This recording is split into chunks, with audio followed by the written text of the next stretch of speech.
مفتی طارق مسعود lectures. اللہ تعالیٰ نے قرآن مجید کو کتاب ہدایت کہا۔ ہدایت کا مطلب گائیڈنس، رہنمائی۔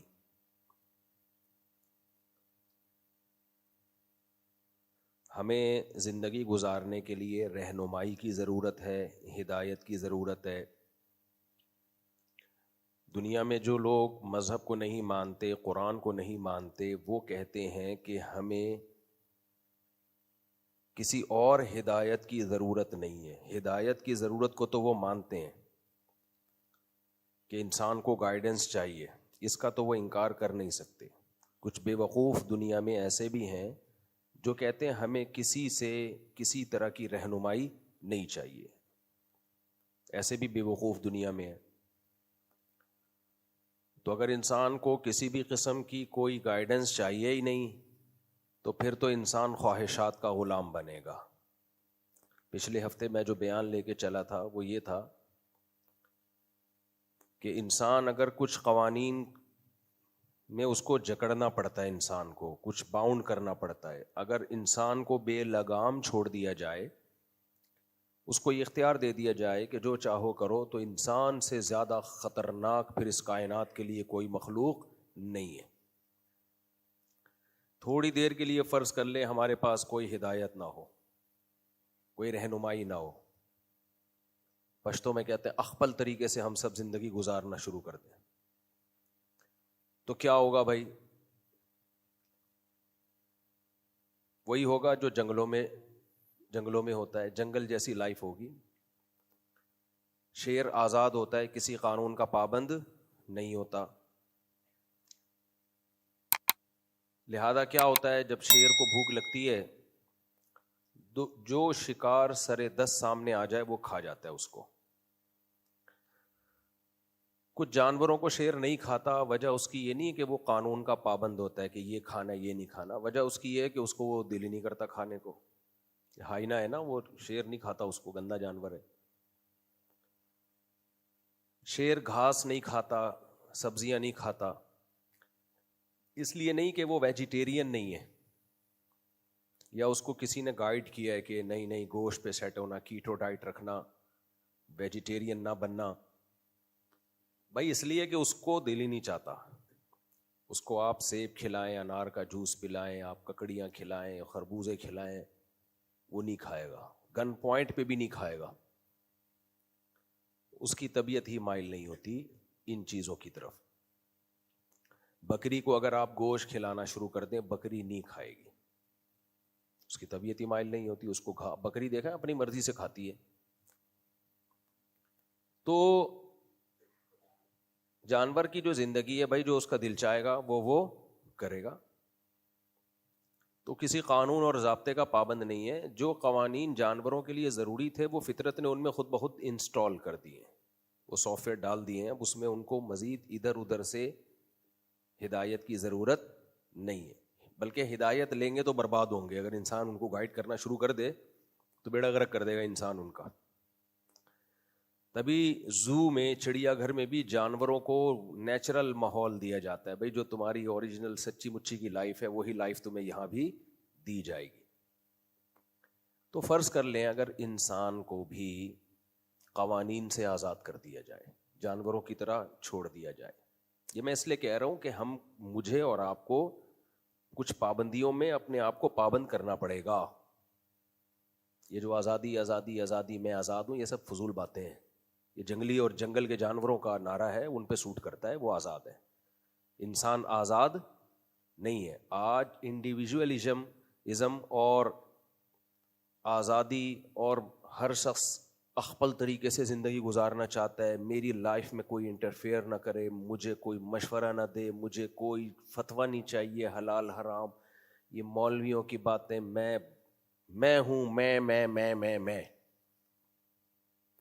یہ آج کل نا یونیورسٹیوں میں، کالجز میں طلباء کے دماغوں میں یہ چیز ٹھونسی جا رہی ہے۔ عورت کہتی ہے میں آزاد ہوں، ہسبینڈ ٹوپی ڈرامہ، یہ کیا ہے؟ شوہر کہتا ہے میں آزاد ہوں، بیگم کے حقوق کیا ہیں؟ فضول باتیں۔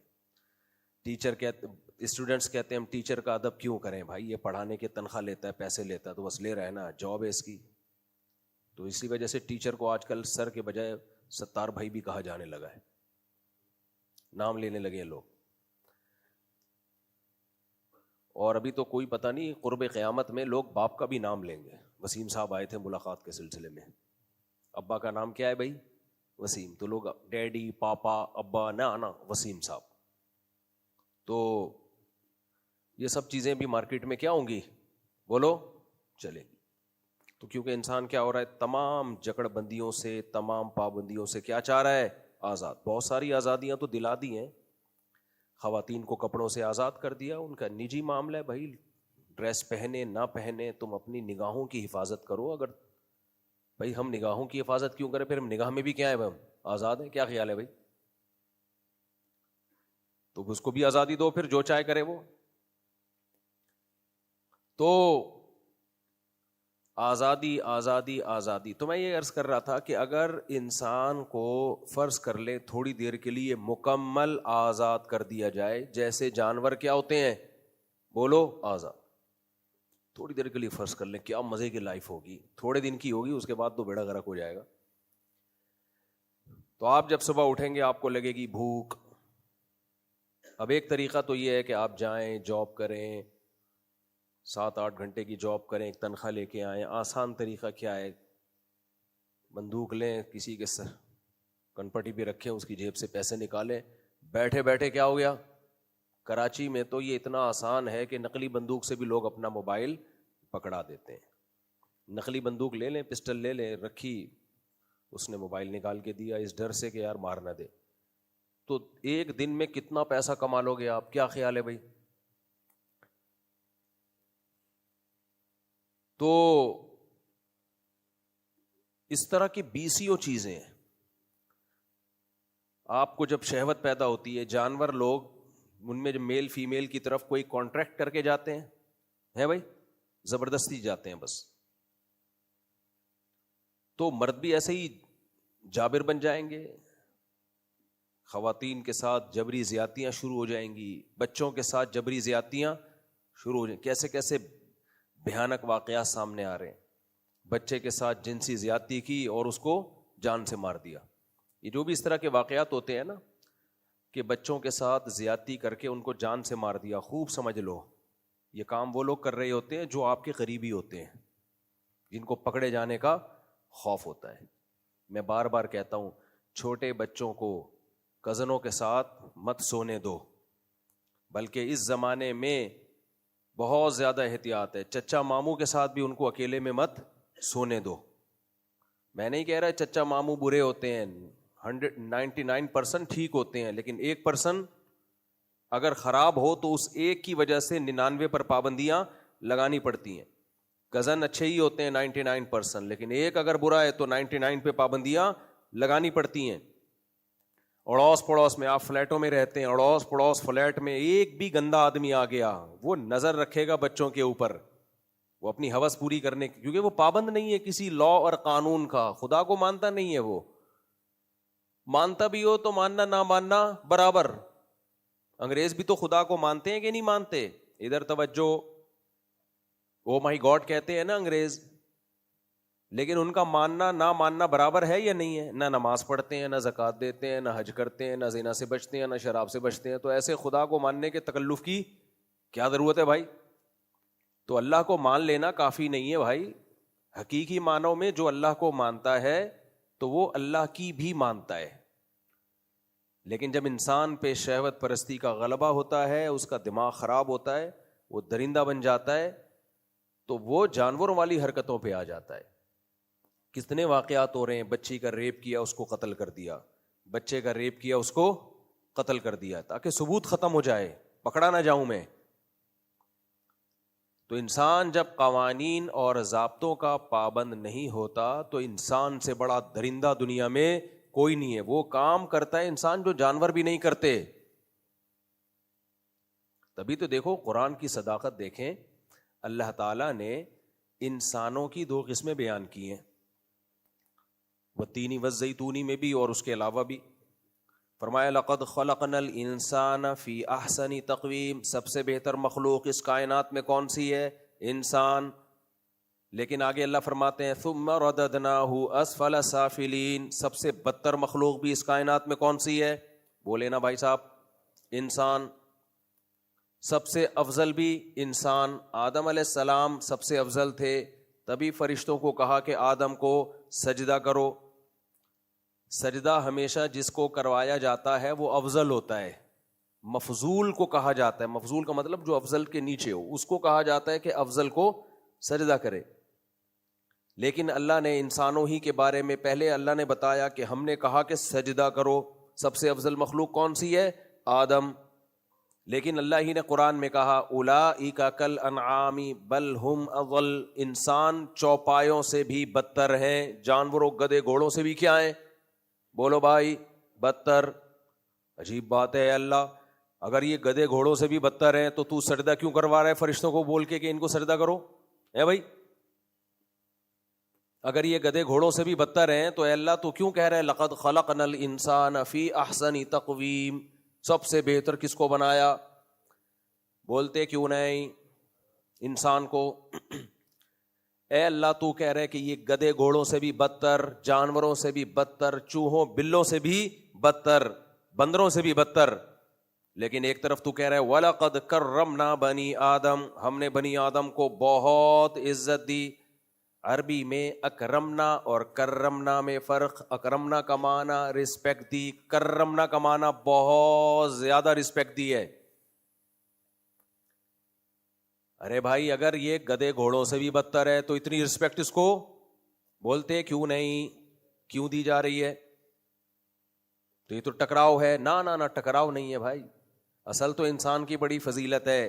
لیکن اگر انسان انسانیت کے دائرے سے باہر آ گیا، اور وہ کیسے باہر آئے گا؟ ان پابندیوں کو اس نے اٹھا کے پھینک دیا جو اس کو انسان بنانے کے لیے ضروری ہے. ان پابندیوں کے شکنجے سے باہر آ گیا تو پھر انسان جانوروں سے، جملہ بھی مکمل نہیں کیا جا رہا.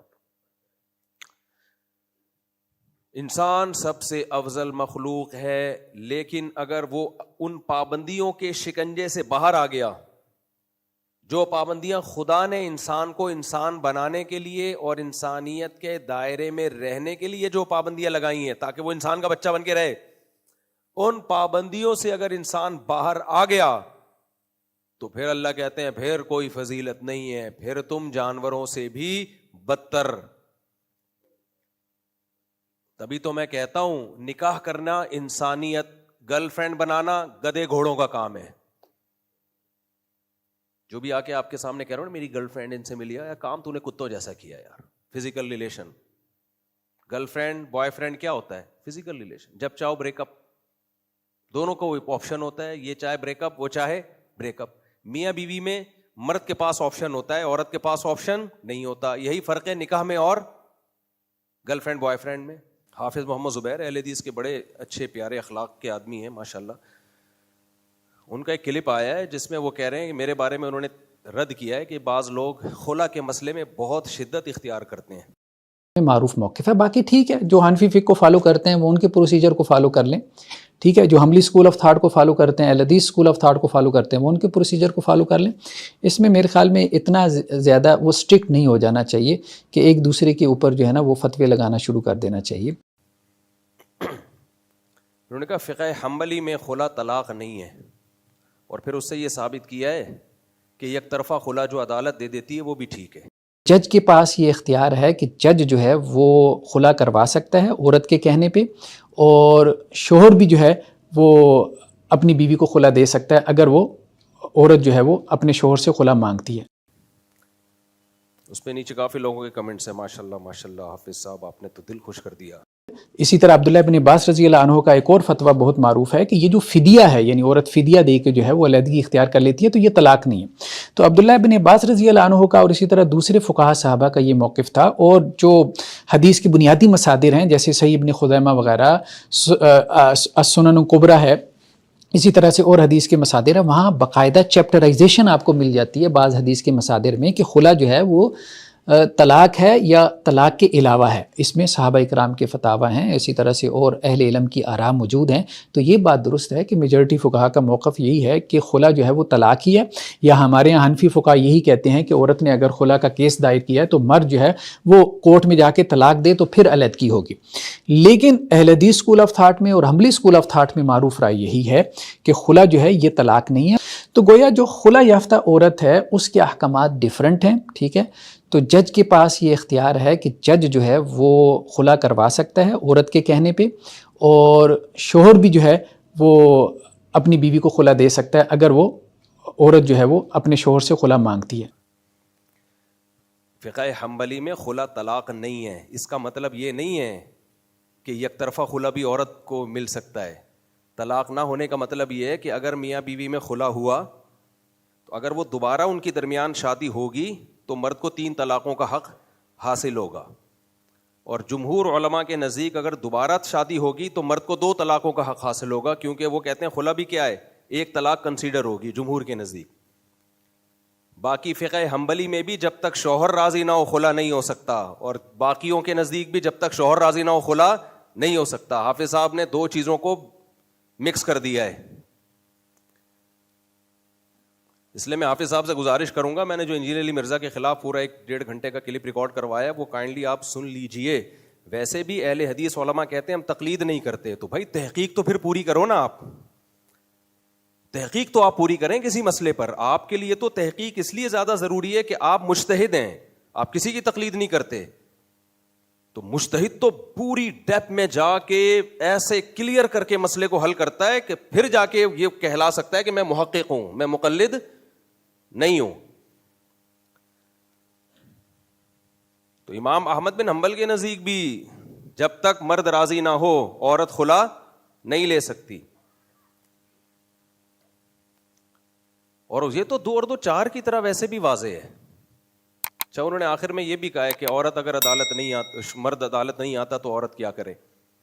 مرد اگر عدالت نہیں آتا، پہلی بات عدالت پولیس بھیج کے اس کو اٹھوا کے لائے. عمران خان کو اٹھایا کہ نہیں اٹھایا عدالت نے؟ پورے وزیر اعظم کو اٹھانا آپ کے لیے ممکن ہے، میاں کو اٹھانا آپ کے لیے ممکن نہیں ہے. تو عدالت پہ زور لگاؤ کہ لے کر آؤ اس کو عدالت میں. دوسری بات یہ کہ پھر بھی اگر وہ نہیں آتا تو پھر خلا نہیں، پھر دیکھا جائے گا یہ مرد ظلم کر رہا ہے کہ نہیں کر رہا. اگر عورت ثابت کر دیتی ہے دلائل سے، گواہوں سے کہ یہ ظالم ہے، یہ ظالم ہے، تو پھر تنسیخ نکاح یک طرفہ ہو سکتا ہے. اس میں پھر 2 رائے ہیں.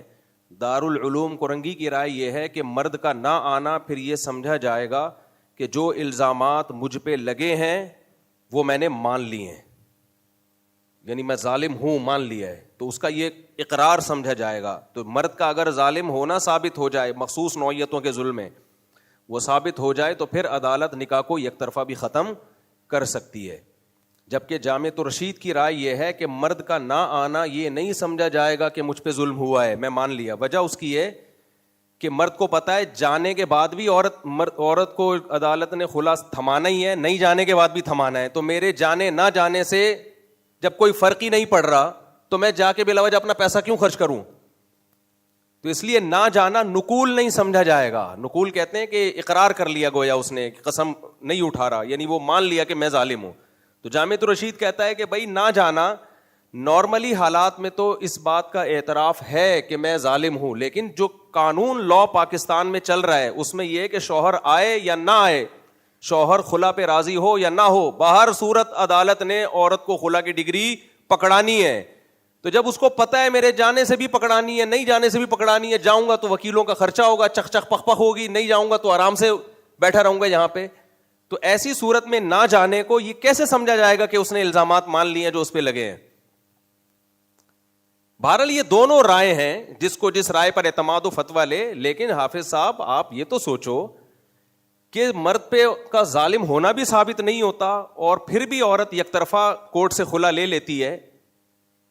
یہ کسی کی بھی رائے نہیں ہے، قرآن کے بھی خلاف ہے، حدیث کے بھی خلاف ہے، چاروں اماموں کے فقہ کے بھی خلاف اور اہل حدیث علماء کے بھی خلاف. آپ نے جس اہل حدیث عالم کا حوالہ دیا ہے وہ تو ابھی کے ہیں.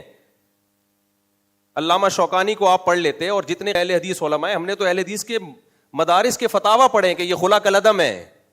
لیکن مسئلہ اہل حدیثوں کے ساتھ یہ ہے کہ ان کی رائے ہر دور میں ہر شخص کی رائے ایک دوسرے سے مختلف ہوتی ہے. قاری خلیل الرحمان صاحب کی رائے یہ ہے, بڑے کانفیڈنس کے ساتھ وہ کہہ رہے ہیں کہ خلا عدالت ہی کے ذریعے ہو سکتا ہے. خلا عورت کا حق ہے اور طلاق مرد کا حق ہے, اور وہ خلا ہوتا بھی نہیں ہے کہ عورت مرد کو بولے تو مجھے خلا دے, اس کو خلا نہیں کہتے. اگر عورت مرد کو بولے کہ تو مجھے خلا دے اور مرد بولے میں نے دے دیا, تو یہ خلا نہیں ہے. خلا جب بھی ہوگا کورٹ میں ہوگا یا پنچایت میں ہوگا, گھر میں نہیں ہوگا. میاں بیوی آپس میں خلا کے ایگریمنٹ عدالت کے بغیر نہیں کر سکتے, جبکہ حافظ زبیر صاحب کہہ رہے ہیں کہ اگر عورت شوہر سے خلا مانگتی ہے, شوہر اس کو پرسنلی خلا دے دیتا تو بھی ہو جائے گا. جج کے پاس یہ اختیار ہے کہ جج جو ہے وہ خلا کروا سکتا ہے عورت کے کہنے پہ, اور شوہر بھی جو ہے وہ اپنی بیوی کو خلا دے سکتا ہے اگر وہ عورت جو ہے وہ اپنے شوہر سے خلا مانگتی ہے. لیکن اگر شوہر جو ہے وہ خلا نہیں دیتا تو پھر ایسی صورت میں عورت جو ہے وہ کورٹ کی طرف رجوع کرے. دونوں اہل حدیث کے بڑے علماء میں شمار ہوتے ہیں اور دونوں کی رائے کیا ہے, جبکہ دونوں کا دعویٰ یہ ہے کہ ہم تحقیق کے بعد جواب دے رہے ہیں. تو اہل حدیث کا کوئی ایک موقف ہو تو آدمی کہے کہ یہ اہل حدیث کا مسلک ہے. 2-3 بیٹھے ہوں گے نا, پھر ہم بریلویوں سے نہیں لڑیں گے, آپس میں لڑیں گے. یہ ہمارا مزاج ہے. پھر وہ اب مثال کوئی بھی مسئلہ دنیا کا بتا دو جس میں اہل حدیث سارے متفق. اب ایک بولے گا مسفل کیا سوال آیا کہ جی نماز کے فرضوں قیام جو رکوع ہوتا ہے, اس کے بعد جب بندہ سمع اللہ لمن حمدہ کہہ کر کھڑا ہوتا ہے تو ہاتھ باندھنے چاہیے یا چھوڑنے چاہیے. اب وہ اگر اہل حدیث باندھنے والا ہے تو وہ کہتا باندھنے چاہیے, میں بولتا 100% غلط ہے, ہاتھ چھوڑنے چاہیے. اب وہ بغلیں بجاتے اور ہم آپس میں مناظرہ کرتے. تو ان کا جو ہے مسئلہ وہ ہیں تقلیدی لوگ, جو امام کا مسئلہ وہ سب کا مسئلہ. ہم تو ہیں بے پیرے لوگ, ہمارا تو امام ہی کوئی نہیں ہے, ہم تو بے مرشد لوگ ہیں, تو ہم کس کی بات کو فالو کریں گے؟ ہمارا تو بچہ مفتی ہے, ابھی پڑھے گا بعد میں فتویٰ پیدائشی طور پر دینا شروع کر دے گا. ہم تو مفتیوں کے بارے میں خود کفیل ہیں, کسی کی ضرورت ہی نہیں. اچھا, کچھ لوگوں نے مجھے مشورہ دیا کہ جی آپ عمر صدیق صاحب کو لے جائیں. اب ٹھیک ہے, عمر صدیق صاحب کو میں لے جاؤں, لیکن اب عمر صدیق کے مسائل آپ خود دیکھ رہے ہیں کہ ان کے اہل حدیث اپنے بھی نہیں مان رہے, تو دوسرے کیا مانیں؟ تو خلاصہ یہ ہے کہ چاروں اماموں کا اس پر اتفاق ہے کہ خلا ایک ایگریمنٹ ہے. فقہ حنبلی میں بھی ہے, المغنی لابن قدامہ فقہ حنبلی کی مشہور کتاب ہے, اس کے مکتبہ تراث کے جو مشہور مکتبہ ہے نا, تو مغنی ابن قدامہ میں لکھا ہے ولا یفتقر الخلع الی حاکم, خلا جو ہے حاکم کا محتاج نہیں ہے, یعنی شوہر سے بھی ڈائریکٹ لیا جا سکتا ہے. نص علیہ احمد فقال یجوز الخلع دون السلطان رواہ البخاری. آگے بخاری کی دلیل ہے کہ کورٹ کے بغیر بھی خلا ہو سکتا ہے. آگے اس میں لکھا ہے کہ عقلی دلیل دی ہے ولی انہ معاوضۃ, یہ عقد معاوضہ ہے جو جانبین سے ہوتا ہے. آگے لکھا ہے کہ ولی انہ قطع عقد بالتراضی اشبہ الاقالہ, کہ یہ دونوں کی رضامندی سے ایک ایگریمنٹ کو ختم کرنا ہے, یعنی نکاح کا ایک ایگریمنٹ ہوا تھا نا, تو اس کو دونوں کی رضامندی سے ختم کرنے کا نام ہے. تو مغنی ابن قدامہ فقہ حنبلی کی مشہور کی ساری کتابوں میں لکھا ہے, تو میں نے ویسی ایک حوالہ دے دیا آپ کے سامنے. دوبارہ عبارت پڑھ لیتا ہوں. ولا یفتقر الخلع الی حاکم نص علیہ احمد, اس میں حاکم کے, یہ قاری خلیل پر رد ہے, وہ کہتے ہیں نا حاکم کا ہونا ضروری ہے. خیر قاری خلیل تو فقہ حنبلی کو نہیں مانتے. باقی فقہ حنبلی کی اس کتاب میں لکھا ہے ولی انہ معاوضۃ, یہ عقد معاوضہ ہے. آگے لکھا ہوا ہے کہ یہ کالبیع والنکاح, یہ بیع اور نکاح کی طرح ہے, جیسے بیع دونوں طرف کی رضا سے ہوتی, نکاح دونوں طرف کی رضا سے ہوتا. آگے لکھ رہے ہیں ولی انہ قطع عقد بالتراضی, یہ آپس کی رضامندی سے ایک ایگریمنٹ کو, یعنی نکاح کے ایگریمنٹ کو ختم کرنا. تو یہ خود ایک جدید ایگریمنٹ ہے. تو فقہ حنبلی میں بھی میاں بیوی کی مرضی کے بغیر, دونوں کی مرضی کے بغیر خلا نہیں ہوتا. جج اخپل طریقے سے اپنے طور پر نکاح کو ختم نہیں کر سکتا. زبیر صاحب چونکہ ہیں اچھے اخلاق کے اور علماء کا احترام کرنے والے ہیں, مقصد کسی کی ذات پہ طنز نہیں ہے, تو یہ اجماعی مسئلہ ہے, اس میں یک طرفہ عورت نے عدالت سے خلا لے لیا, یا تو ظالم ہونا ثابت کرے, وہ ایک الگ چیز ہے بالکل, اور صرف دعوے برائے دعوے نہ ہو, گواہوں سے ثابت کرے, گواہوں سے کہ یہ ظالم ہے, تو ثابت کرتی ہے ظالم ہونا, اور وہ ظلم ایسا ہو کہ تنسیخ نکاح کا ذریعہ بن سکتا ہو. تو ہم تو اتنے براڈ مائنڈیڈ ہیں, ہم کہتے ہیں عدالت خلا کا لفظ استعمال کرے, لیکن ہم پھر بھی عورت کو ظلم سے نجات دلانے کے لیے اس کو تنسیخ قرار دے دیتے ہیں کہ چلو یار عدالت سے لفظ میں غلطی ہو رہی ہے, لیکن تنسیخ نکاح کی شرطیں پائی جاتی ہیں تو ہم اس کو کالعدم قرار دے دیتے ہیں. لیکن یہ کہ عورت جب بھی اٹھ کے جائے وہ عدالت سے کہے کہ میں نے میاں کے ساتھ نہیں رہنا, مجھے میاں کی شکل پسند نہیں ہے, یا میاں ہی پسند نہیں ہے, غفار بھائی پسند آ گئے, سلیم بھائی پسند آ گئے, تو عدالت کو یہ رائٹ ہے کہ وہ یک طرفہ خلا دے دے. یہ نہیں ہوتا. پھر گرل فرینڈ بوائے فرینڈ میں اور میاں بیوی میں کوئی فرق بولو نہیں رہے گا. یہ اتنا بڑا بلنڈر اہل حدیث لوگ کر رہے ہیں, میں حیران ہو رہا ہوں کہ یار آپ مسئلہ کس نوعیت کا بیان کر رہے ہیں, اور آپ اس پہ محقق کا دعویٰ کر کے بھی آپ کہتے ہیں یعنی ہم محقق ہیں, دعویٰ یہ ہے, اور تحقیق کا یہ عالم ہے, آپ کو فقہ حنبلی کا نہیں پتا. کتنا بڑا بلنڈر ہے. عبداللہ بن عباس کے نزدیک خلا طلاق نہیں ہے, امام احمد بن حنبل کے نزدیک خلا طلاق نہیں ہے, ابن تیمیہ کے نزدیک خلا طلاق نہیں ہے. اس کا مطلب کیا ہے؟ مطلب یہ نہیں ہے کہ شوہر کی مرضی کے بغیر ہو جائے گا, مطلب یہ ہے کہ خلا سے جب علیحدگی ہوگی تو دوبارہ اگر شادی ہوتی ہے تو مرد کے پاس 3 طلاقوں کا حق ہوگا, اور جمہور کے نزدیک اب 2 طلاقوں کا حق ہوگا. یہ ہرگز اس سے یہ استدلال نہیں کیا جا سکتا کہ دونوں کی مرضی کے بغیر بھی ہو سکتا ہے. یہ خلا چونکہ ایگریمنٹ ہے, ایگریمنٹ کبھی بھی 2 پارٹیوں کے مرضی کے بغیر نہیں ہو سکتا. تو سارے دلائل جو میں نے 1.5 گھنٹہ دیے ان کا کوئی جواب نہیں ہے, بس ایسی ہی ایک بات چلا دی. اب اس سے کنفیوژن کتنی پھیلے گی. مجھے ایک بات بتاؤ, گرل فرینڈ اور میاں بیوی اور گرل فرینڈ جب چاہیں ٹاٹا کر کے گرل فرینڈ جا سکتی ہے کہ نہیں جا سکتی؟ فرق صرف یہ ہو گیا کہ آپ نے عورت کو بھی یک طرفہ خلا کا حق دے دیا کہ عورت صرف عدالت میں جا کے کہے گی کہ مجھے علیحدگی چاہیے, بلکہ وہ زیادہ پکا کام ہو جائے گا. تو یہ کیا ایک تو یہ تو لطیفہ ہے بھائی, یہ تو ایک یعنی ایسا ہے کہ یہ تو لطیفہ ہے کہ بس مہر کے پیسے لو اور میں جا رہی ہوں. اور اس کے سائڈ ایفیکٹ سوسائٹی میں کیا ہوں گے؟ جب مجھے اور آپ کو پتا ہوگا یا کسی بھی انسان کو پتا ہوگا کہ میں بیوی پہ جتنا بھی خرچہ کروں, میں اس کو پراپرٹی اس کے نام کروں, اس سے بچے پیدا کروں, ہر وقت اسے یہ رائٹ ہے کہ میرا مہر واپس کر کے کورٹ سے خلا لے سکتی ہے, تو کوئی کرے گا, بچے پیدا کرے گا اس سے؟ کیا گا یار اس کو تو کبھی بھی مارکیٹ سے شارٹ ہو سکتی ہے. یہ تو آپ نے یورپ سے بھی زیادہ آسان بنا دیا میاں بیوی کے رشتے کو ختم کرنا. قاری خلیل الرحمان نے بھی یہی کہا ہے, اور حافظ زبیر صاحب نے بھی یہی کہا ہے. آپ اس کے سائڈ ایفیکٹ تو دیکھو, اس کا رزلٹ کیا نکلے گا. یہ تو یہود و نصارہ کے مذہب میں اتنی اجازت نہیں ہے, اور اتنی اجازت تو یورپ میں نہیں ہے جو آپ دے رہے ہو خواتین کو, اور اس کا نقصان خواتین کو ہوگا بالآخر کہ مرد شادیاں کرنا چھوڑ دیں گے جب دیکھیں گے نا وسیم کی بیگم بھی بھاگ گئی. بھائی یہ والے وسیم نہیں جو بیان سن رہے ہیں, ان کے علاوہ غفار صاحب بھی بھاگ گئے ان کی بیگم بھی. تو جب یہ سوسائٹی میں زیادہ چلے گا تو مرد کہے گا بھائی ریزرو رہو, نہ بچے پیدا کرو اور نہ اس کو پراپرٹیاں دو, نہ ان کے نام مکان کرو. کسی بھی وقت ٹاٹا کر کے جا سکتی ہے, کیونکہ قاری خلیل الرحمان اہل حدیث, وہ محقق. مفتی طارق مسعود تو اندھا مقلد, فتویٰ مقلدوں کا نہیں چلتا, محققین کا چلتا ہے. حافظ زبیر صاحب تو بہت ہی براڈ مائنڈیڈ, بہت اچھے اخلاق کے, ان کا بھی یہی فتویٰ ہے, محقق ہیں کہ بھائی عورت کورٹ سے جب چاہے خلا لے سکتی ہے. وہ اتنا تکلف کرتے ہیں کہ ہاں گناہ ہوگا, ہاں گناہ ہوگا. نہیں بھائی صرف گناہ نہیں ہوگا, اس کو رائٹ ہی نہیں ہے. اس آیت کا کیا مطلب ہوا؟ او بیدہ عقدۃ النکاح, نکاح کی چابی کس کے ہاتھ میں ہے؟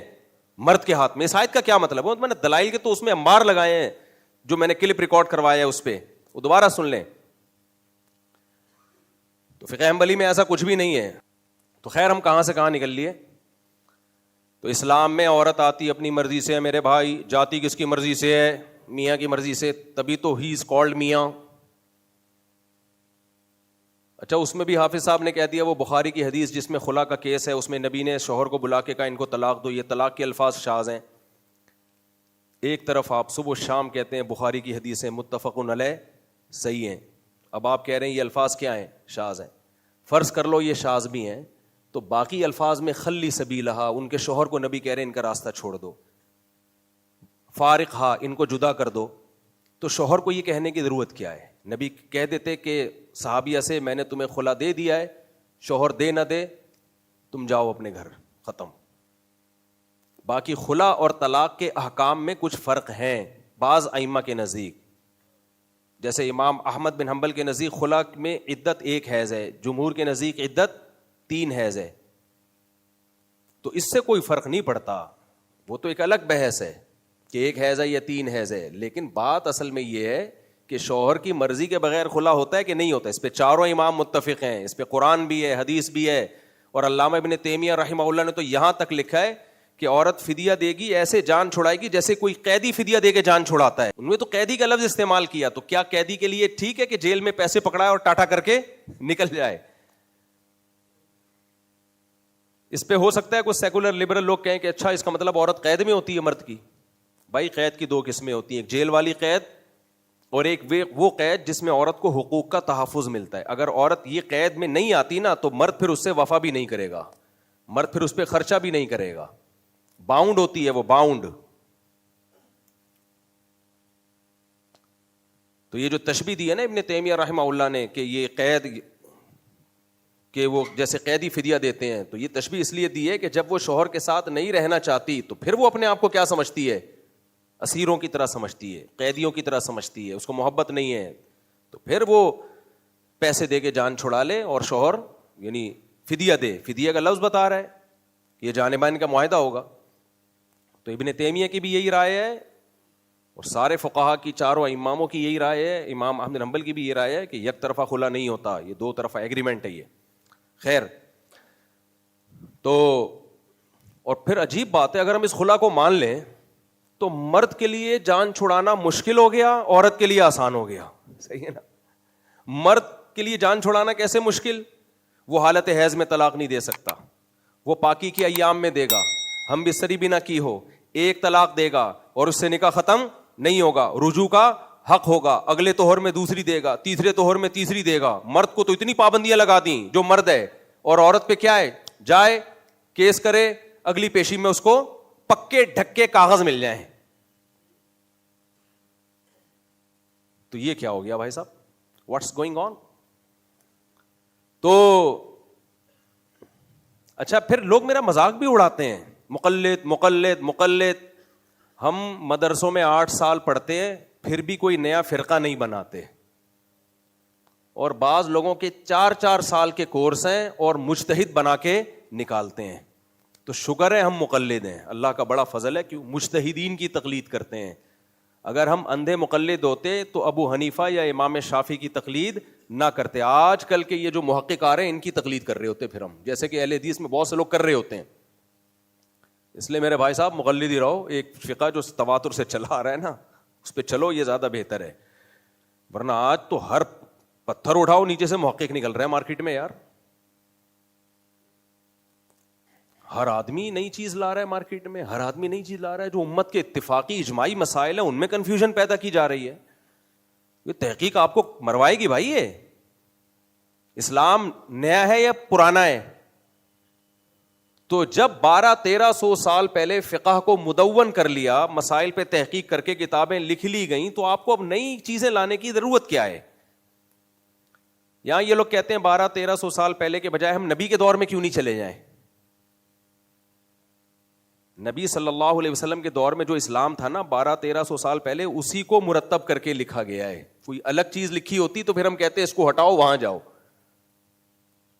جیسے مصحف عثمانی حضرت عثمان کے دور میں لکھا گیا، تو کوئی کہے میں قرآن لینے کے لیے نبی کے دور میں کیوں نہیں چلے جاؤں؟ بھائی نبی کے دور کا الگ نہیں تھا، وہی تھا جس کو حضرت عثمان نے مرتب کیا۔ کوئی کہے میں بخاری لینے کے لیے امام بخاری کے دور تک کیوں جاؤں، اس سے پہلے کیوں نہیں جاؤں؟ بھائی امام بخاری نے وہی کام کیا جو پہلے تھا، اس کو مرتب کیا ہے۔ تو جب قرآن میں مانتے ہو کہ بعد والوں نے مرتب کیا، بالکل ٹھیک کیا، حدیث کو مرتب کیا، بالکل ٹھیک کیا، تو قرآن و حدیث سے اجتہاد کر کے مسائل نکال کے مرتب کر دیے، تو وہ غلط کیسے ہو گیا بھائی صاحب؟ اس میں امت پہ آپ اعتماد کیوں نہیں کر رہے؟ خیر جی، ہم کہاں نکل لیے؟ تو حیران ہوتے ہیں۔ میں کل ایک مولانا صاحب آئے دارالعلوم کرنگی کے، بڑے اچھے آدمی تھے، میں نے کہا حضرت میڈیا پہ آؤ، وہ کتاب لکھ رہے ہیں زبردست تحقیقی، ہیں بڑے اچھے ماشاءاللہ ذی استعداد. میں نے کہا اتنا علم ماشاءاللہ اللہ نے آپ کو دیا ہے, پبلک نہیں سنتی. وہ علم لے کے آپ کمروں میں بند ہو کے کہاں جاؤ گے میرے بھائی؟ میڈیا پہ کون آ رہا ہے؟ دیکھو آپ میڈیا پہ کس طرح کے لوگ آ رہے ہیں. ایک وہ کچھ کہہ رہا ہے, دوسرا کچھ کہہ رہا ہے, تیسرا کچھ کہہ رہا ہے, چوتھا کچھ کہہ رہا ہے. ایک امت کا ایک بیڑا غرق ہوا ہے. جاپان میں ایک صاحب نے مجھے بتایا کتنے غیر مسلم یہاں مسلمان ہوتے ہیں دوبارہ مرتد ہو جاتے ہیں. جب وہ یوٹیوب پہ سرچ کرتے ہیں نا اسکالرس کو, یہ اسکالر یہ کہہ رہا ہے, دوسرا یہ کہہ رہا ہے, تیسرا یہ کہہ رہا ہے, تو لوگ کہتے ہیں وہ تحقیق کریں. تحقیق کا نتیجہ کیا نکلتا ہے؟ وہ کہہ رہے ہیں جب یہ اتنے بڑے بڑے محققین جو تحقیق کر کے ایک رائے پہ متفق نہیں ہو رہے ہیں اور اتنے بڑی بڑی اختلاف ہو رہے ہیں ان کے مسائل میں, تو کہہ رہا ہے میں نیا نیا مسلمان ہونے والا, میں کہاں سے تحقیق کر کے فیصلہ کروں بھائی؟ پہلے بھی تو لوگ مسلمان ہوتے تھے. کیسے ہوتے تھے بھائی؟ جس ملک میں جو فقہ رائج ہے وہ فقہ اہل سنت والجماعت کا. اہل سنت والجماعت سے خارج ہونے کی اجازت نہیں ہے, وہ تو بالکل پھر کنٹرول سے باہر ہیں. اہل سنت والجماعت قرآن کو, حدیث کو, قیاس کو حجت مانتے ہیں, صحابہ کو حجت مانتے ہیں. پھر اگر ان کا اختلاف ہوتا ہے تو وہ اختلاف شریعت میں قابل برداشت ہے.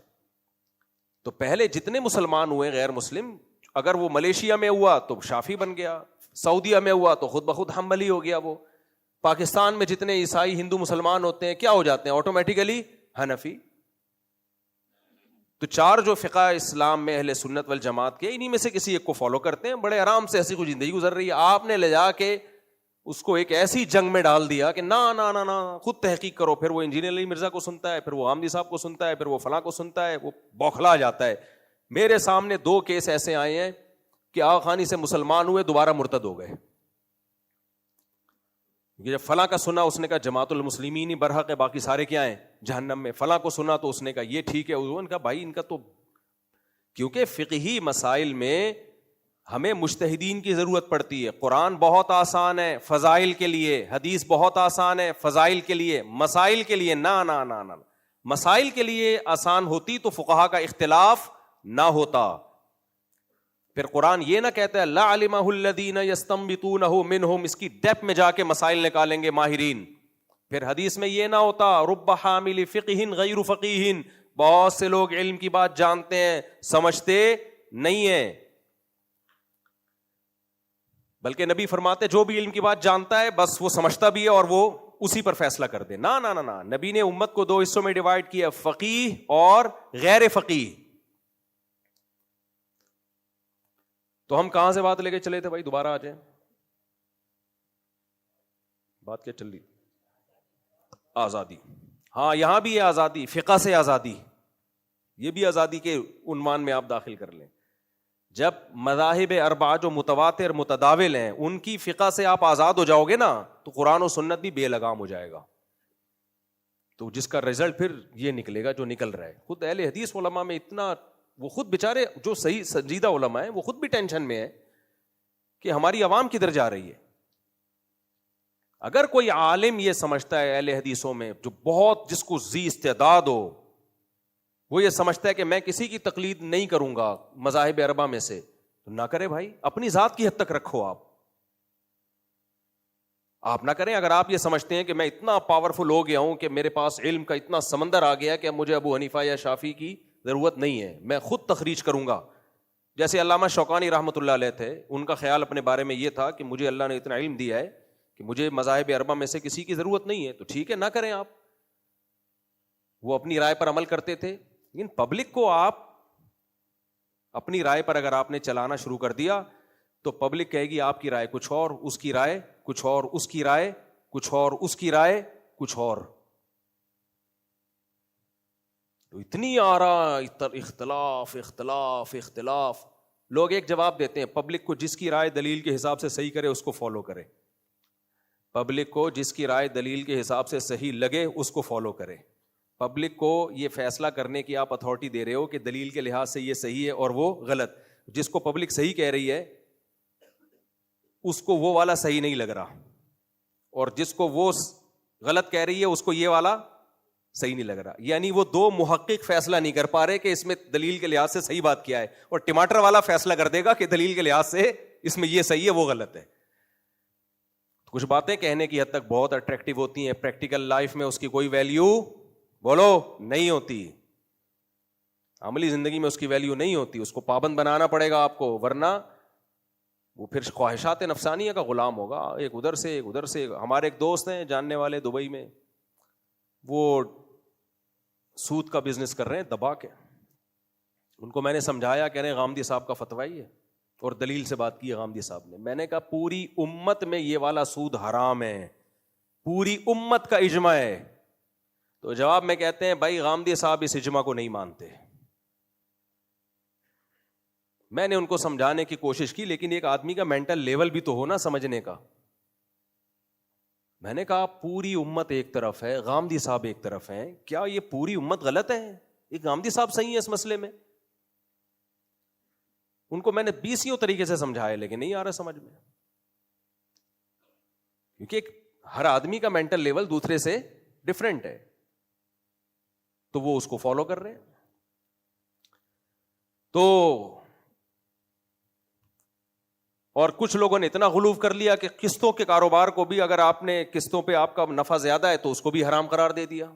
خود اہل حدیث میں قاری خلیل صاحب نے یہ کام کیا ہے کہ قسطوں کا کاروبار کیا ہے, کیش پہ پیمنٹ کم اور قسطوں پہ ہمیشہ زیادہ ہوتی ہے. اگر یہ صورت ہے تو یہ حرام ہے. اس کے جواز پر بھی اجماع امت ہے کہ اگر اسی مجلس میں طے ہو جائے کہ بھائی ایک بائک آپ دے رہے ہیں کیش پہ 1 لاکھ روپے کی, اور اسی وقت آپ کہتے ہیں کہ اگر قسطوں میں دو گے تو یہ 1.5 لاکھ کی ہے, اسی مجلس میں طے ہو جائے کہ 1.5 لاکھ والی قیمت پہ لینا, یہ 1 لاکھ والی پہ, تو اس کے جائز ہونے پر پوری امت کا اجماع ہے. قاری خلیل صاحب اہل حدیث کے عالم ہیں, انہوں نے کہا کہ نہ یہ حرام ہے. آپ اجماعی مسائل میں, اور پھر کہتے ہیں تو سود ہے. کیسے سود ہو گیا میرے بھائی؟ سود کا مطلب کیا ہوتا ہے؟ لیٹ پیمنٹ کی وجہ سے چیزوں کو بڑھانا جو کرنسی کے مقابلے میں ہو. یہاں جو پیسے بڑھ رہے ہیں وہ بڑھ بائک کے مقابلے میں رہے ہیں. بائک کے مقابلے میں جتنے چاہے پیسے بڑھا دو, اس میں کوئی ناجائز والی بات نہیں ہے. ناجائز جب ہوگا جب بائک کی قیمت 1 لاکھ طے ہو گئی 1 مہینے کے لیے, پھر جب آپ نے کہا میں 1 مہینہ نہیں دے سکتا, مجھے 1 مہینے کا اور مہلت دو اور میں 1 لاکھ پہ 50,000 اضافی دوں گا, یہ خالص سود ہے.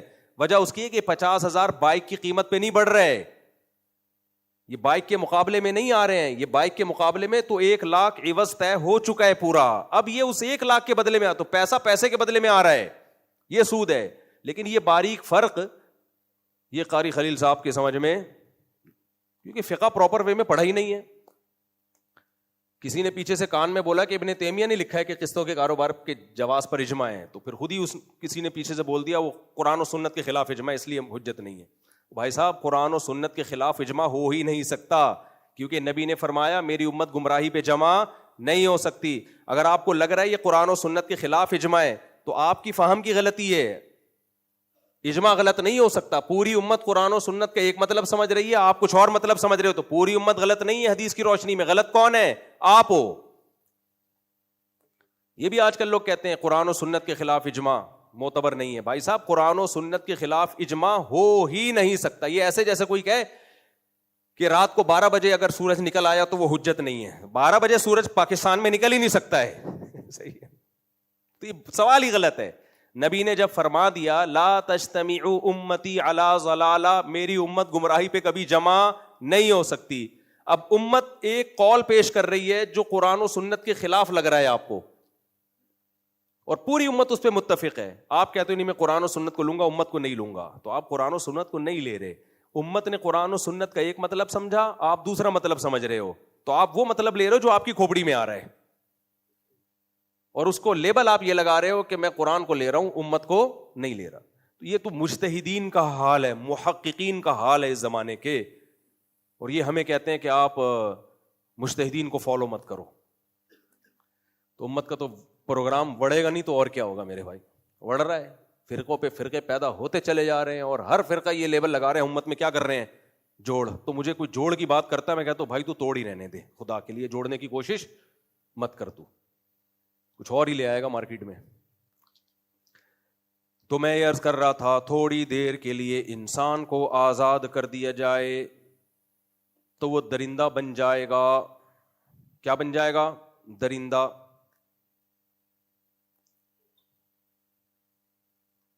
بھوک لگے گی چوریاں کرے گا, قتل کرے گا.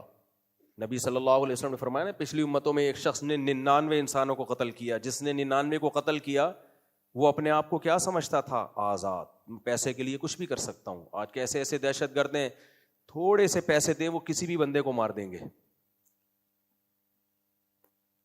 اسی وجہ سے یورپین اقوام جو آزادی کے بہت زیادہ نعرے لگاتی ہیں نا, اپنے ملک میں امن قائم کرنے کے لیے, صفائی ستھرائی رکھنے کے لیے جتنی پابندیاں وہ لگاتے ہیں, ہم اور آپ نہیں لگاتے. ہانگ کانگ میں میں نے دیکھا کہ ایک کتے نے فٹ پاتھ پہ گندگی ڈال دی, جو بھی کتا کرتا ہے. خاتون اس کو اٹھا رہی ہیں اور ٹیشو پیپر گیلا کر کے اس فٹ پاتھ کو صاف کر رہی.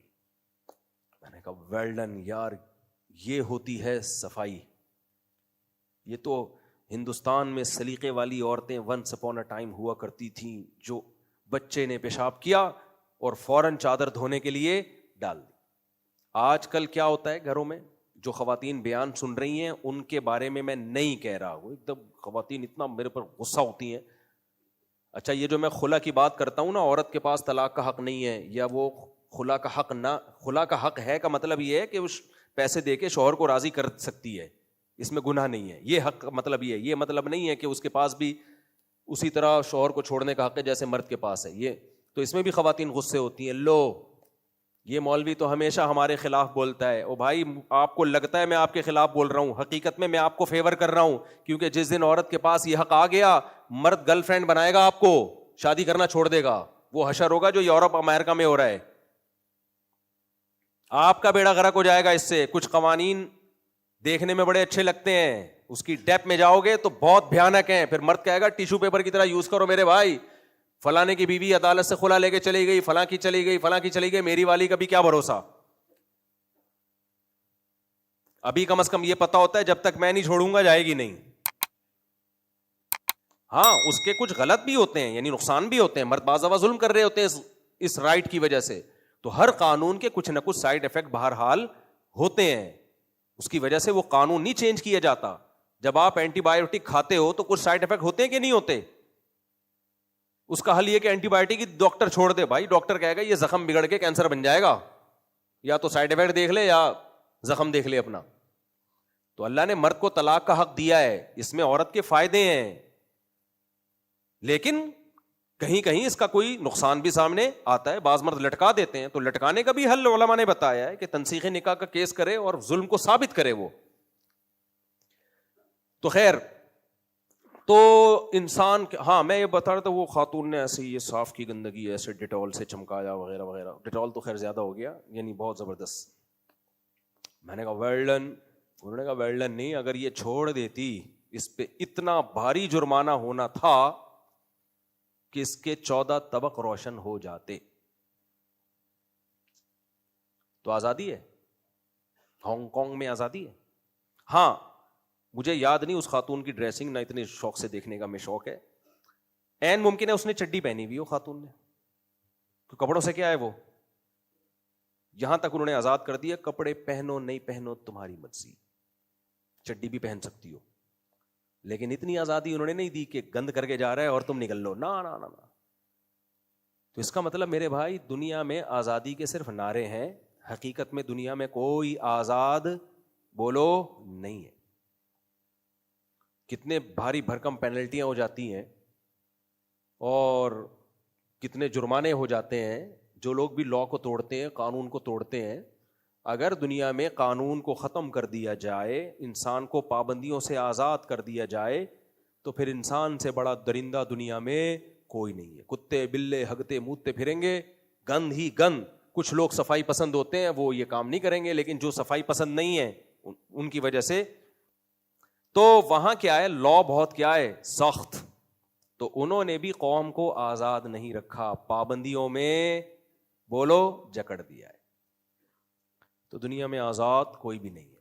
تو میرے بھائی جب آزاد کوئی بھی نہیں ہے تو کچھ پابندیاں انسانوں کے لیے لگاتا ہے قانون سازی, اور کچھ پابندیاں اللہ کرتا ہے. تو ہم دونوں کی پابندیوں کو جب کمپیئر کرتے ہیں تو جو اللہ نے جو, اچھا کچھ آزادیاں انسانوں نے انسانوں سے چھینی ہیں, لیکن وہ آزادیاں اللہ نے انسانوں کو دی ہیں. تو ہم اللہ کی دی ہوئی آزادیوں کو غیر مسلم کنٹریز کی دی ہوئی آزادیوں سے کمپیئر کرتے ہیں, اور اللہ کی لگائی ہوئی پابندیوں کو غیر مسلموں کی لگائی ہوئی پابندیوں سے کمپیئر کرتے ہیں, تو اللہ کا پلڑا دونوں چیزوں میں ہمیں بھاری نظر آئے گا. سمجھتا نہیں ہے بات کو, جب نہیں پڑھے گا رات کو تو کیسے سمجھے گا بات کو. ہمارے طلبہ جب صبح سبق سمجھ میں نہیں آ رہا ہوتا تھا نا, ہم ان سے کہتے تھے بیٹا جب نہیں پڑھو گے رات کو تو کیسے سمجھو گے بات کو. رات کو اسٹڈی مطالعہ کرنا ضروری ہے, پھر سبق سمجھ میں آتا ہے. آج کل تو طلبہ کے ہاتھ میں موبائل, ٹک ٹاک, فیس بک سے ہی فرصت نہیں مل رہی. تو مارکیٹ میں جو مولانا آ رہے ہیں نا مارکیٹ میں, وہ بھی بیچارے اکثر فارغ, کیونکہ 8-8 سال مدرسوں میں چھپ چھپ کے ٹک ٹاک, فیس بک اسی پہ لگے رہتے ہیں, سیلفیاں بنا بنا کے سرمے لگا لگا کے اپنی تصویریں ڈال رہے ہوتے ہیں. بس یہی رہ گیا ان کا, استعداد تباہ کر دیے. خیر, تو اللہ تعالیٰ نے پابندی لگائی ہے, شراب مت پیو. کیا مت کرو؟ شراب مت پیو. غیر مسلموں نے یہ پابندی نہیں لگائی, جس کا نتیجہ کیا نکلتا ہے, وہاں اتنے سخت قوانین ہیں, اس کے باوجود بھی جرائم کی روک تھام نہیں ہے. پینے والے کو کیسے آپ روک سکتے ہو کہ یہ کرو یہ مت کرو؟ وہ تو پی کے آیا ہے نا, اس کی تو کھوپڑی کام ہی نہیں کر رہی ہے. سمجھ میں بات اس کی آتی ہے جس کی کھوپڑی کام کر رہی ہے. کیا کچھ نہیں ہوتا, پی کے نکلا ایک خاتون کے دانت توڑ دیے, کوئی کیس بھی نہیں بنا, چھوٹا موٹا کچھ پیسے دے دو کیونکہ پیا ہوا تھا بھائی, ہاں زیادہ پی لی تھی اس کا جرمانہ تھوڑا سا دے دو آپ. وہ کہتے کوئی بات نہیں, اتنے پیسے اور شراب کی بوتل میں کمپیئر کرو تو ابھی بھی چلے گا. کہہ رہے انہوں نے زنا کی اجازت دے دی, اسلام نے زنا پر بولو پابندی لگا دی. جب زنا کی انہوں نے اجازت دے دی, آزادی, عورت کا بیڑا غرق. جب مرد کو سستے میں عورت مل رہی ہے تو وہ بیوی بنانے کے تکلف کی ضرورت کیا ہے؟ اس کو وہ اولاد بھی نہیں پیدا کرتا, وہ اس سے ایک آدھ ہو جاتے ہیں. اچھا لوگ بھی کہہ رہے تھے نہیں وہاں بھی بہت سارے لوگ دیکھو پارکوں میں فیملی, بھائی کچھ بہت سارے ہیں لیکن اس آبادی سے کمپیئر تو کرو, ریشو کتنا ہے ان بہت ساروں کا. اس پہ تو میں کئی بار بول چکا ہوں کہ زنا کے کیا کیا نقصانات ہیں. ابھی ہم ایک کنٹری میں تھے, نام نہیں لوں گا کنٹری کا, بہت ترقی یافتہ ملک ہے, سب جانے کو ترستے ہیں, تڑپتے ہیں, ہائے ہائے ہمیں وہاں کا ویزا مل جائے. اچھا میرے بارے میں لوگ بہت کہہ رہے ہیں مفتی صاحب کینیڈا کی نیشنلٹی کے لیے اب اسائلم لیں گے. میں نے لینا ہوتا اسی وقت لے لیتا میں جب مسائل چل رہے تھے. اس کے بعد بھی میں کینیڈا گیا ہوں 3 دن میں واپس آ گیا ہوں. سمجھتے ہو کہ نہیں سمجھتے؟ تو کوئی اسائلم لینے کا بالکل بھی ارادہ نہیں ہے. برا نہیں ہے اگر کسی کے لیے حالات خراب ہوں تو لے سکتا ہے, لیکن ہمارا کوئی پروگرام نہیں ہے. تو کچھ لوگ پروپیگنڈا کر رہے ہیں میرے خلاف, اصل میں یہ یہاں وہاں نہیں, ایسا ان کا ارادہ ہے. ہمارا تو دل نہیں لگتا بھائی گھر سے باہر. جو سوشل لائف یہاں پر ہے وہ باہر ملکوں میں نہیں ہے. میں نے بڑے بڑے کروڑپتی لوگوں کو دیکھا ہے, ان کے پاس وہاں کی نیشنلٹی ہیں, رہتے کراچی میں ہی ہیں, پاکستان میں ہی ہیں. کہتے ہیں یار کوئی نہ اڑوس کا پتہ نہ پڑوس کا پتہ, کوئی سلام دعا نہیں, کوئی انڈی والی نہیں, سمجھتے ہو, کوئی دغت مغت نہیں ہے, پشتوں میں کہتے ہیں دغت, جوڑ توڑ سنگے مروڑ نہیں ہے, کچھ بھی نہیں ہے. ادھر جاؤ ایک بڈھا رہ رہا ہوگا اس گھر میں, ایک بڑھیا رہ رہی ہوگی اس گھر میں, ایک کتا رہ رہا ہوگا اس گھر میں, ایک بلی رہ رہی ہوگی, بس یہ ٹوٹل لائف ہے. تو کیا دل لگے گا یار. خالی اچھی سڑکیں تھوڑی ہوتی ہیں, اور پاکستان میں بھی ایسے بہت سے علاقے ہیں بہترین سڑکیں ہیں. آپ ذرا اچھے پوش علاقے میں چلے جاؤ بھائی, ملیر کینٹ چلے جاؤ, ڈیفینس چلے جاؤ, گلشن اقبال بھی اتنا برا نہیں ہے. ہمارا نارتھ کراچی ہی کا پروگرام بڑھا ہوا ہے,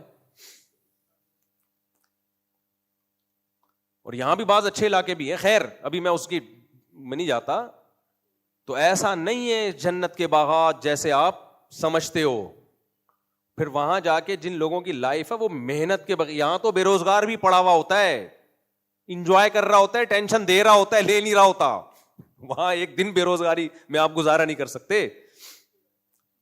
یہاں کی آمدن کم ہے لیکن اس آمدن میں ہم نے لوگوں کو 20 افراد کو پالتے ہوئے دیکھا ہے.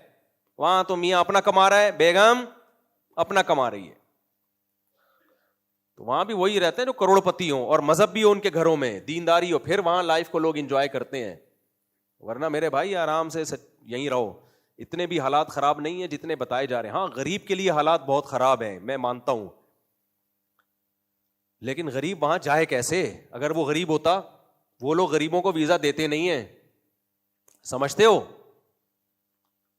تو یہ مشورہ غریبوں کو تو دیا جا سکتا ہے کہ وہاں چلے جاؤ, یہاں حالات خراب ہیں, کچھ ڈالر میں کما لو تو کچھ اچھے حالات ہو جائیں گے, لیکن وہ غریب جائے گا کیسے؟ وہ لوگ پہلے بینک اسٹیٹمنٹ دیکھتے ہیں. غریبوں کے لیے ان ملکوں میں کوئی ٹھکانہ بولو نہیں ہے, تو جب ٹھکانہ ہی نہیں ہے تو پھر انجوائے کرو لائف کو ادھر ہی, اور مالداروں کو جانے کی ضرورت ہے نہیں. تو یہ چونکہ بہت ٹرینڈ چل رہا ہے, آپ یہاں چلے جائیں, آپ ایکچولی وہاں چلے جائیں, آپ وہاں چلے جائیں. ابھی میں دبئی سے وہ افریقہ سے آ رہا تھا تو قطر ایئرپورٹ پہ مجھے ایک پٹھان دوست ملے پشاور کے, 4 سال اٹلی میں کھجل خواری کر کے آئے ہیں.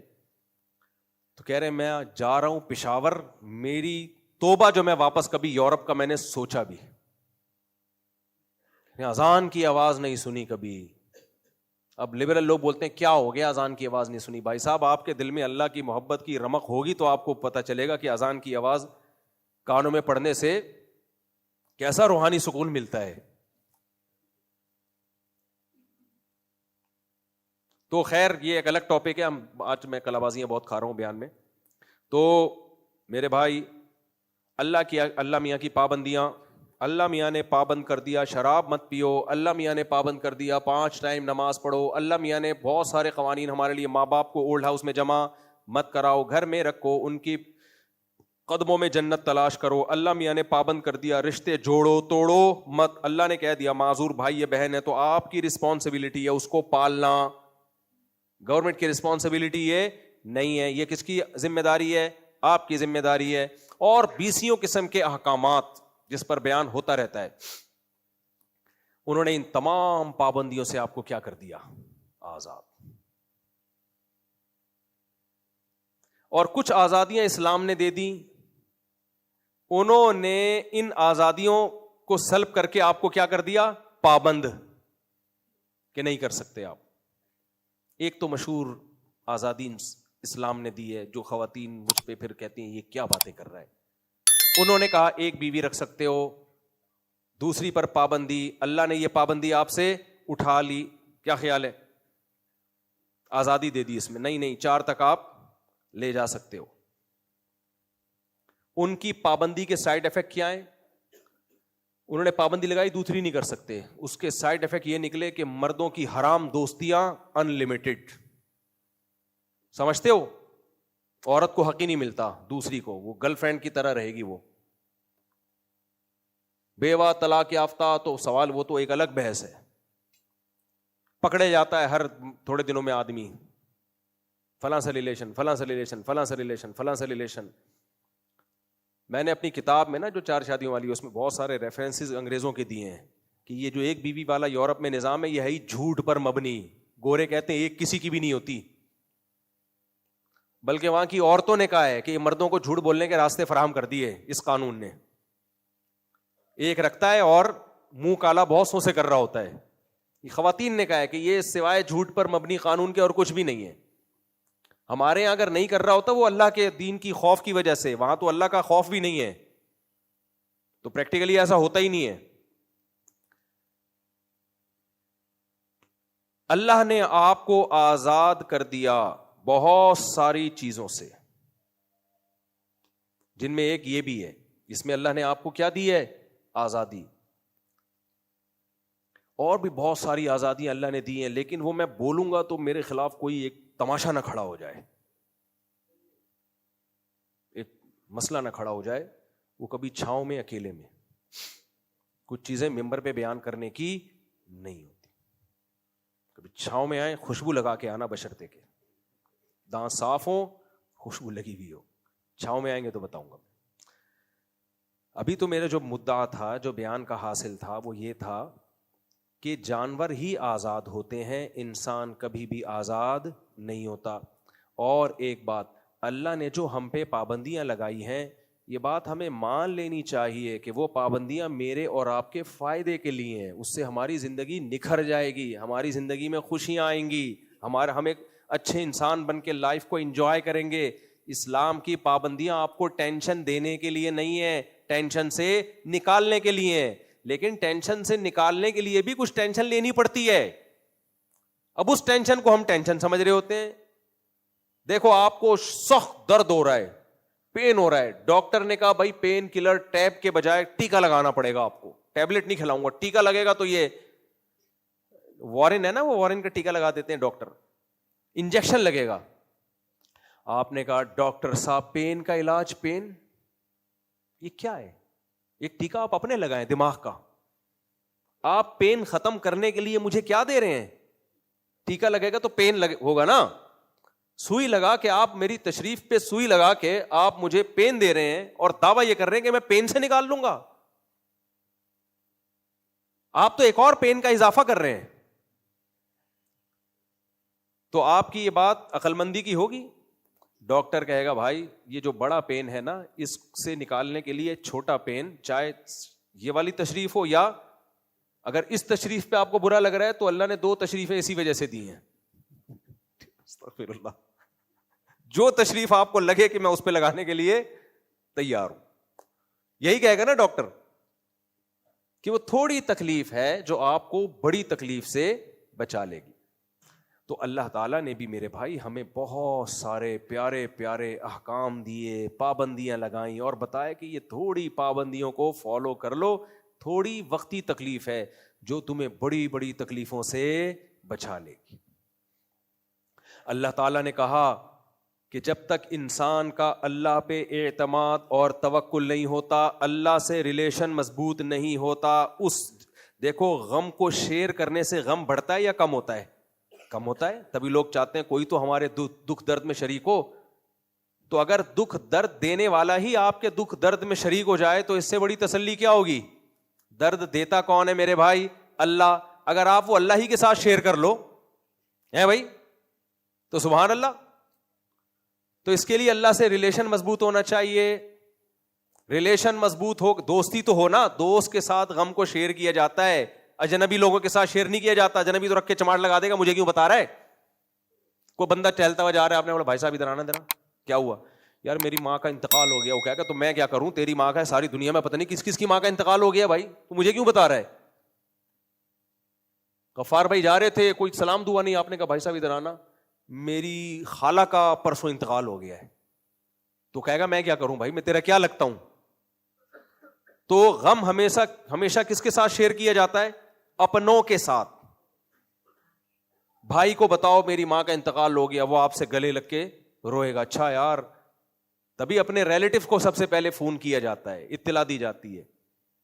تو اللہ سے ریلیشن سب کا ہے, لیکن دنیا کے ریلیشن میں اور اللہ کے ریلیشن میں فرق یہ ہے کہ دنیا کا ریلیشن بحال نہیں کرنا پڑتا, عام طور پہ وہ ہوتے ساتھ رہتے ہیں. اللہ ہماری شہرک سے بھی زیادہ قریب ہے, لیکن اس کے باوجود جب آپ اللہ سے ریلیشن بناؤ گے تو پھر آپ کو اللہ کے موجودگی کا احساس ہوگا. ریلیشن نہیں بناؤ گے تو آپ کے لیے سب سے اجنبی ذات دنیا میں کون سی ہوگی؟ اللہ. جیسے کافر کا سب سے دور رشتہ جو ہوتا ہے نا کافر کا, وہ اللہ سے ہوتا ہے, جبکہ مسلمان کا سب سے قریبی رشتہ کس سے ہوتا ہے؟ اللہ سے. بھائی نحن اقرب الیہ من حبل الورید, شہرک سے زیادہ قریب ہے, تو اس سے زیادہ کلوز کون ہو سکتا ہے؟ لیکن پھر بھی دور ہے. کیوں دور ہے؟ وہ تو قریب ہے, ہم نہیں قریب آنے کے لیے تیار.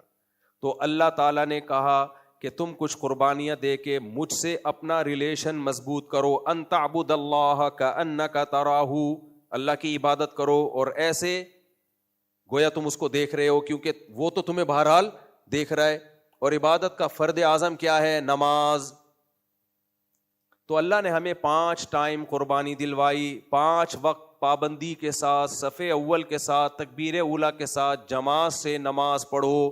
اس سے تمہارا ریلیشن اللہ کے ساتھ کیسا ہو جائے گا؟ مضبوط.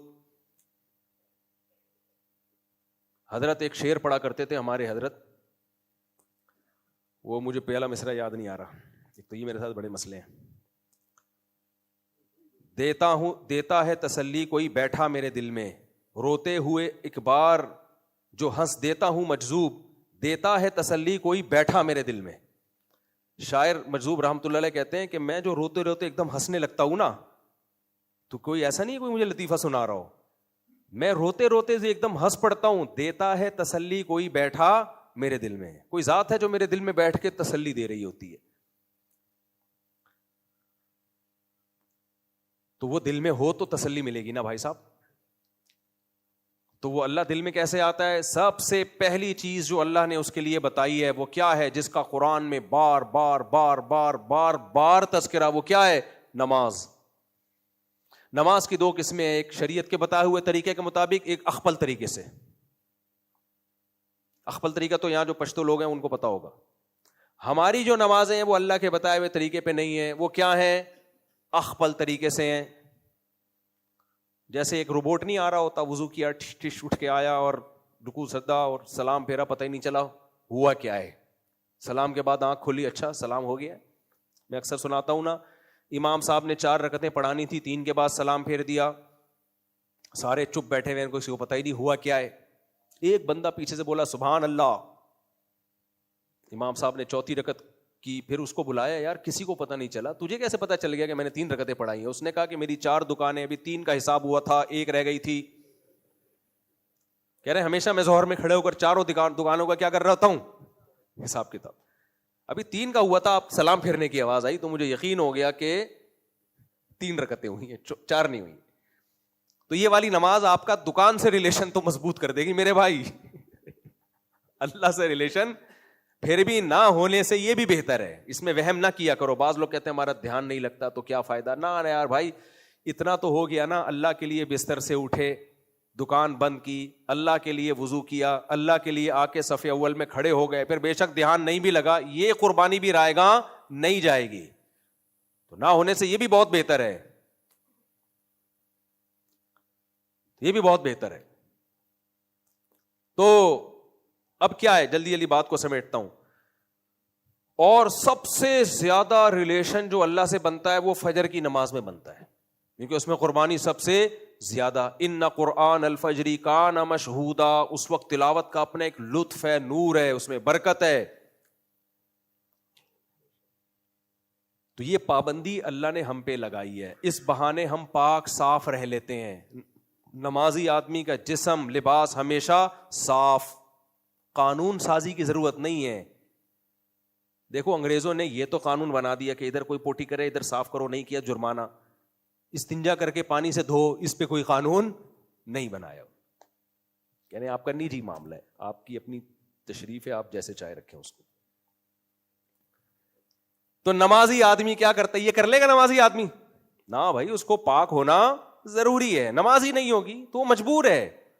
وہ غسل جنابت میں گھوم پھر نہیں سکتا. کتنے بیچارے نوجوان سردی میں صبح صبح اٹھ کے نہا رہے ہوتے ہیں، اس لیے کہ نماز آپ کی فجر کی ہوگی نہیں اگر آپ نے غسل نہیں کیا. کوئی جرمانہ نہیں ہے غسل نہ کرنے پر، اللہ نے پابندی لگا دی نماز پڑھنی ہے، اور نماز کو جوڑ دیا طہارت کے ساتھ، تو نہ چاہتے ہوئے بھی غسل کرنا ہے. ورنہ اگر حکومت قانون سازی کرتی کم بختوں کم از کم ہفتے میں 1 دفعہ غسل کرو تو کر لیتے، کچھ بھی نہیں ہوتا، اسی بدبو کے ساتھ گھوم رہے ہوتے. تو اللہ نے ہمیں نماز دے کے 20 چیزیں کی پابندی ہم سے کروا دی. غسل بھی ہو گیا، اس میں کپڑے پاک رکھنا، صاف رکھنا، طہارت. پھر مسجدوں میں حکم دیا پیاز کی بدبو برداشت نہیں کی مسجدوں میں، تو بیت الخلاؤں کی بدبو کہاں سے برداشت ہوگی؟ تو عجیب، یعنی اگر پھر بھی اگر مسجد میں بدبو آ رہی ہے تو پھر وہ اسلام کا قصور نہیں ہے بھائی، وہ ہمارا قصور ہے. تو ایک پابندی صرف میں نے ابھی بتائی ہے آپ کو، جس کے کتنے سارے فائدے ہیں. پھر اس سے ریلیکس ہوتا ہے انسان کا ذہن، سکون ملتا ہے، اللہ سے ریلیشن بڑھتا ہے. دیکھو ڈپریشن کا علاج غیر مسلموں کے ہاں کچھ اور ہے، اسلام میں کچھ اور ہے. غیر مسلموں کے ہاں ڈپریشن کا علاج گولیاں ہی ہے، بس گولیاں ہی، اس کے علاوہ کوئی نہیں ہے. اللہ نے کیا فرمایا؟ وَاسْتَعِینُوا بِالصَّبْرِ وَالصَّلَاةِ. کسی ٹینشن میں ہو تو نماز کی مقدار کیا کر لو؟ بڑھا لو، اللہ سے دل لگا لو، تو پھر کیا ہوگا؟ اللہ کی طرف سے تسلیاں آنا شروع ہو جائیں گی. تو یہ پابندی اللہ نے ہم پہ لگائی، ہمیں نقصان پہنچانے کے لیے نہیں بلکہ ہمیں فائدہ پہنچانے کے لیے. ہم بے وقوف کہتے ہیں ابے نماز پہلے 4 ٹینشنیں تھی، ایک 5ویں ٹینشن نماز کی بھی پالوں کیا میں؟ پہلے میں ڈپریشن میں جا رہا ہوں، اوپر سے فجر کے لیے اٹھوں، پھر ظہر کے لیے جاؤں، اس سے تو ٹینشن کم نہیں ہوگی، بڑھے گی. نا نا نا نا نا، یہ چھوٹی ٹینشن آپ کو بڑی بڑی ٹینشنوں سے بچا لے گی. اور جتنی ٹینشنیں ہیں نا ان سب کی لاجک یہی ہے. زنا سے اسلام نے بچایا ہمیں، اب جو زنا کرنے والے کہتے ہیں بڑی ٹینشن ہے یار زنا سے بچنا, عورت کو دیکھ کے دل مائل ہوتا ہے. بھائی صاحب اگر آپ نے بدنظری کی اور عورت کی طرف چلے گئے, یہ وقتی ٹینشن ختم ہوگی لیکن چسکا لگے گا, آپ کو نیند نہیں آئے گی جب تک آپ دوبارہ زنا نہیں کرو گے. پھر ایک عورت کو بدلو گے, دوسری عورت کو بدلو گے, یہ لامتناہی سلسلہ ختم ہونے والا نہیں ہے. جب عورت نہیں ملے گی ڈپریشن میں جاؤ گے. اور اگر آپ نے شادی کی, بچے ہو گئے آپ کے, ان بچوں کو پتا چلے گا, وہ بچے آپ کی عزت نہیں کریں گے, وہ بھی ٹھرکی پیدا ہوں گے, فیملی سسٹم آپ کا تباہ و برباد. پھر جب بڈھے ہو جاؤ گے نا, اور آج کل تو بڑھاپا بہت اسپیڈ سے آتا ہے, جو خوراکیں چل رہی ہیں نا آج کل, کیونکہ یہ لوگ پھر شراب بھی پیتے ہیں, گٹکے بھی کھاتے ہیں, کیونکہ شہوت پرست بن جاتے ہیں. پھر اس کے بعد کوئی آپ کو لفٹ نہیں کرائے گا, نہ گھر میں عزت, نہ گھر سے باہر. گورے کی جوانی مت دیکھا کرو, گوروں کا بڑھاپا دیکھا کرو. جا کے تبلیغ والے جاتے ہیں نا باہر ملکوں میں, ان سے پوچھو بڈھوں کا کیا حال ہے وہاں پہ. جو حال ہوتا ہے نا, بڑی عیاشی کی ہوتی ہے. اور اگر آپ نے زنا سے بچ گئے, نکاح پہ سیٹ کر لیا اپنے آپ کو, تو تھوڑی سی ٹینشن ہے, اس کے بعد یوز ٹو ہو جاتا ہے انسان. پھر زنا کی طرف طبیعت مائل ہوتی نہیں ہے, گندا لگنے لگتا ہے اس کو زنا, اس کو کوئی پیسے بھی دے نہیں کرے گا وہ زنا. تھوڑی سی ٹینشن برداشت کر لی, مایوس کر, بھائی زنا کے قریب بھی نہیں پھٹکنا ہے, کچھ بھی ہو جائے. اور اللہ نے ہمیں, اللہ انسانوں کی نفسیات جانتے ہیں نا, مردوں کی. اللہ نے فرمایا لا تقربوا الزنا, زنا تو دور کی بات, اس کے قریب بھی مت جاؤ, جو قریب جائے گا وہ زنا کرے گا. لہذا بدنظری بھی مت کرو, کسی عورت کو مت دیکھو بری نیت سے. تمہارے لیے اللہ نے تمہاری بیوی, بس اس کے علاوہ دائیں بائیں کہیں جانے کی کوشش بولو مت کرنا. گزارا نہیں ہو رہا, ایک اور کر لو اپنے خرچے پہ, اپنی ذمہ داری پہ, کیونکہ کر کے مجھے پھنسا دیتے ہیں, اس نے بولا تھا. تو اگر اس کی ہمت نہیں ہے تو بس کوئی بات نہیں, تھوڑے دنوں میں اسی پہ گزارا جب کرو گے نا, تو یہ جوانی کی ٹھڑک بھی ہمیشہ نہیں رہتی. یہ جو بڑے ہوئے غیر معمولی جذبات ہیں آہستہ آہستہ صحیح ہو جائیں گے, نارمل کنڈیشن میں آ جاؤ گے. نشہ تو زیادہ خطرناک چیز ہے, جب آپ چند مہینے چھوڑ دو تو نارمل ہو جاتا ہے انسان, نہیں چھوڑو تو پھر مر جاتا ہے وہی نشہ کر کر کے. تو یہ پابندی بھی اللہ نے ہمارا گھر بسانے کے لیے. پھر مجھے بتاؤ, جب آپ زنا کرو گے, آپ کی بیٹیاں ہوں گی اور پتہ چلے گا کہ ان کا باپ زانی تھا, ان کے لیے آگے مسائل ہوں گے کہ نہیں ہوں گے؟ زانی خود بھی چاہتا ہے میری شادی شریف گھرانے میں ہو, کسی زانیہ سے نہ ہو. تو رشتوں میں پرابلم, 20 قسم کے مسائل. نکاح کر لیا, تھوڑی سی ٹینشنیں بیوی کی ہوتی ہیں, برداشت کر لیتے ہیں, لیکن آہستہ آہستہ گھر میں برکت ہوتی ہے, خوشیاں ملتی ہیں. بیٹے کو اللہ نے قرآن میں کیا کہا, جعل لکم من انفسکم ازواجا, تمہارے لیے اس نے بیوی پیدا کی, پھر ان بیویوں سے تمہیں بیٹے اور پوتے دیے. یہ گرل فرینڈ سے نہیں ملتے, یہ حرام رشتوں سے نہیں ملتے. تو یہ کتنی سکون ہے اس میں. تو اس لیے میرے بھائی یہ پابندیاں جو اللہ نے لگائی ہیں نا, رمضان کی پابندی ہے روزہ رکھنے سے, وقتی پابندی ہے میرے بھائی. روزہ جسم کی زکوٰۃ ہے. سارے فضلے الٹے پراٹھے مراٹھے جو میں نے ہم پورے سال 2 پراٹھے پھوڑے ہوتے ہیں, یہ سارے رمضان میں کیا ہو جاتے ہیں. جب آدمی کئی گھنٹے بھوکے رہتا ہے تو کیا ہوتا ہے, پہلے باڈی جو فضلہ ہے نا وہ کھانا شروع کرتی ہے, جو اضافی جو ہمارا گند جو باڈی میں اکٹھا ہو گیا, باڈی کہتی ہے کچھ تو چاہیے, وہ کھا کے نیٹ کلین کر دیتی ہے, نتھار دیتی ہے باڈی. گویا جیسے زکوٰۃ ہاتھ کا میل ہے, مال میں جو کچھ غلط شامل ہو گیا زکوٰۃ سے وہ پاک ہو جاتا ہے, ایسے ہی روزہ کیا ہے, جسم کی زکوٰۃ. تھوڑی سی ٹینشن ہوتی ہے, اور وہ بھی 3-4 دن رمضان میں. شروع کے 2-3 روزے مشکل لگتے ہیں, اس کے بعد یوز ٹو ہو جاتے ہیں, ایک روٹین ہو جاتی ہے. آخری بات کر کے بیان ختم کرتا ہوں. میں لوگوں کو مشورہ دیتا ہوں, کراچی کی سردی میں ٹھنڈے پانی سے نہایا کرو, فائدہ ہوتا ہے. یہ گرم پانی کے عادی مت ڈالو, اسے ٹینشن ہے. صحت بھی اچھی ہوتی ہے ٹھنڈے پانی سے نہا کے. لوگ کہتے ہیں ٹھنڈے پانی سے اوئی ایسے کر رہے ہوتے ہیں. تجربہ کر کے دیکھ لو, پہلا مگا مشکل ہے بس. گرم پانی سے نہاؤ گے نا, مسلسل ٹینشن میں رہو گے, سردی لگتی رہے گی آپ کو, اور چھوئی موئی بن جاؤ گے. اب مجھے نہیں پتا پشاور اسلام آباد کی سردی کا, کراچی کی سردی جو ہے اس میں ٹھنڈے سے نہا سکتے ہو بڑے آرام سے, فجر میں بھی نہا سکتے ہو. تو پہلا جو مگا یا شاور کا پہلا جو چھڑکاؤ ہے, اس میں وک کر کے ایک آواز آئے گی, اس کے بعد پتہ ہی نہیں چلے گا. میرے مشورے پر عمل کریں, کل صبح 4 بجے 5 بجے اٹھیں, یک ٹھنڈا پانی بالٹی میں لیں اور ایک مگا اٹھا کے یوں ایک دفعہ ڈالیں. 3 سے 4 سیکنڈ بمشکل تکلیف ہے, اس کے بعد مزہ آئے گا. پتہ ہی نہیں چلے گا اور سردی نہیں لگے گی. مجھے اکثر دیکھا ہے نا, فجر میں میں نے کچھ پہنا ہوا ہوتا ہے, فجر میں یہاں لوگ ایسے جیسے برف باری ہو رہی ہے, -10 ٹیمپریچر چل رہا ہے, ایسے آ رہے ہوتے. میں اکثر فجر میں بنیان بھی نہیں پہن کے آتا. تو ٹھنڈے پانی سے نہاؤ میرے بھائی, آپ ایک دفعہ کی ٹھنڈ ہے, ہاں پھر تولیے سے اس کو اچھی طرح صاف کر لو ورنہ ٹھنڈ پہ نہ جائے کہیں. پنجابی میں کہتے ہیں نا ٹھنڈ پہ گئی ہے, اس کو صاف کر لو آپ. سردی ختم, سارا دن اچھا گزرے گا. میں جامع رشید جاتا تھا نیول کالونی ہاکس بے روڈ سے بائک پہ, سردیوں میں جاتا تھا فجر کی نماز, بلکہ بعض دفعہ راستے میں فجر پڑھنی پڑتی تھی, یخ سردی ہوتی تھی. تو ایک دفعہ کی ٹینشن تھی, جب میں 35 کلومیٹر کی ڈرائیو کر کے پہنچتا تھا, رائڈ کر کے پہنچتا تھا, تو مجھے نہیں سردی لگ رہی ہوتی تھی, باقی سب کانپ رہے ہوتے تھے سردی میں. وجہ کیا ہے کہ بھائی آپ نے ایک دفعہ اس سے زیادہ سردی اپنے اوپر لے لی ہے, تو کم درجے کی سردی اب آپ کو لگنا اتنا نہ ہے فور کہ جم ہی جائیں آپ, کوئی نمونیا ہو جائے, کوئی ہر آدمی کو اپنی صحت کا پتہ ہوتا ہے. تو کیا ہے, چھوٹی ٹینشن آپ کو ہمیشہ بڑی ٹینشنوں سے بچاتی ہے. تو آپ ٹھنڈے پانی سے نہا لو میرے مشورے پر, کل نہا لیں آپ, ڈاکٹر کو باہر بٹھا کے رکھیں کچھ ہو نہ جائے.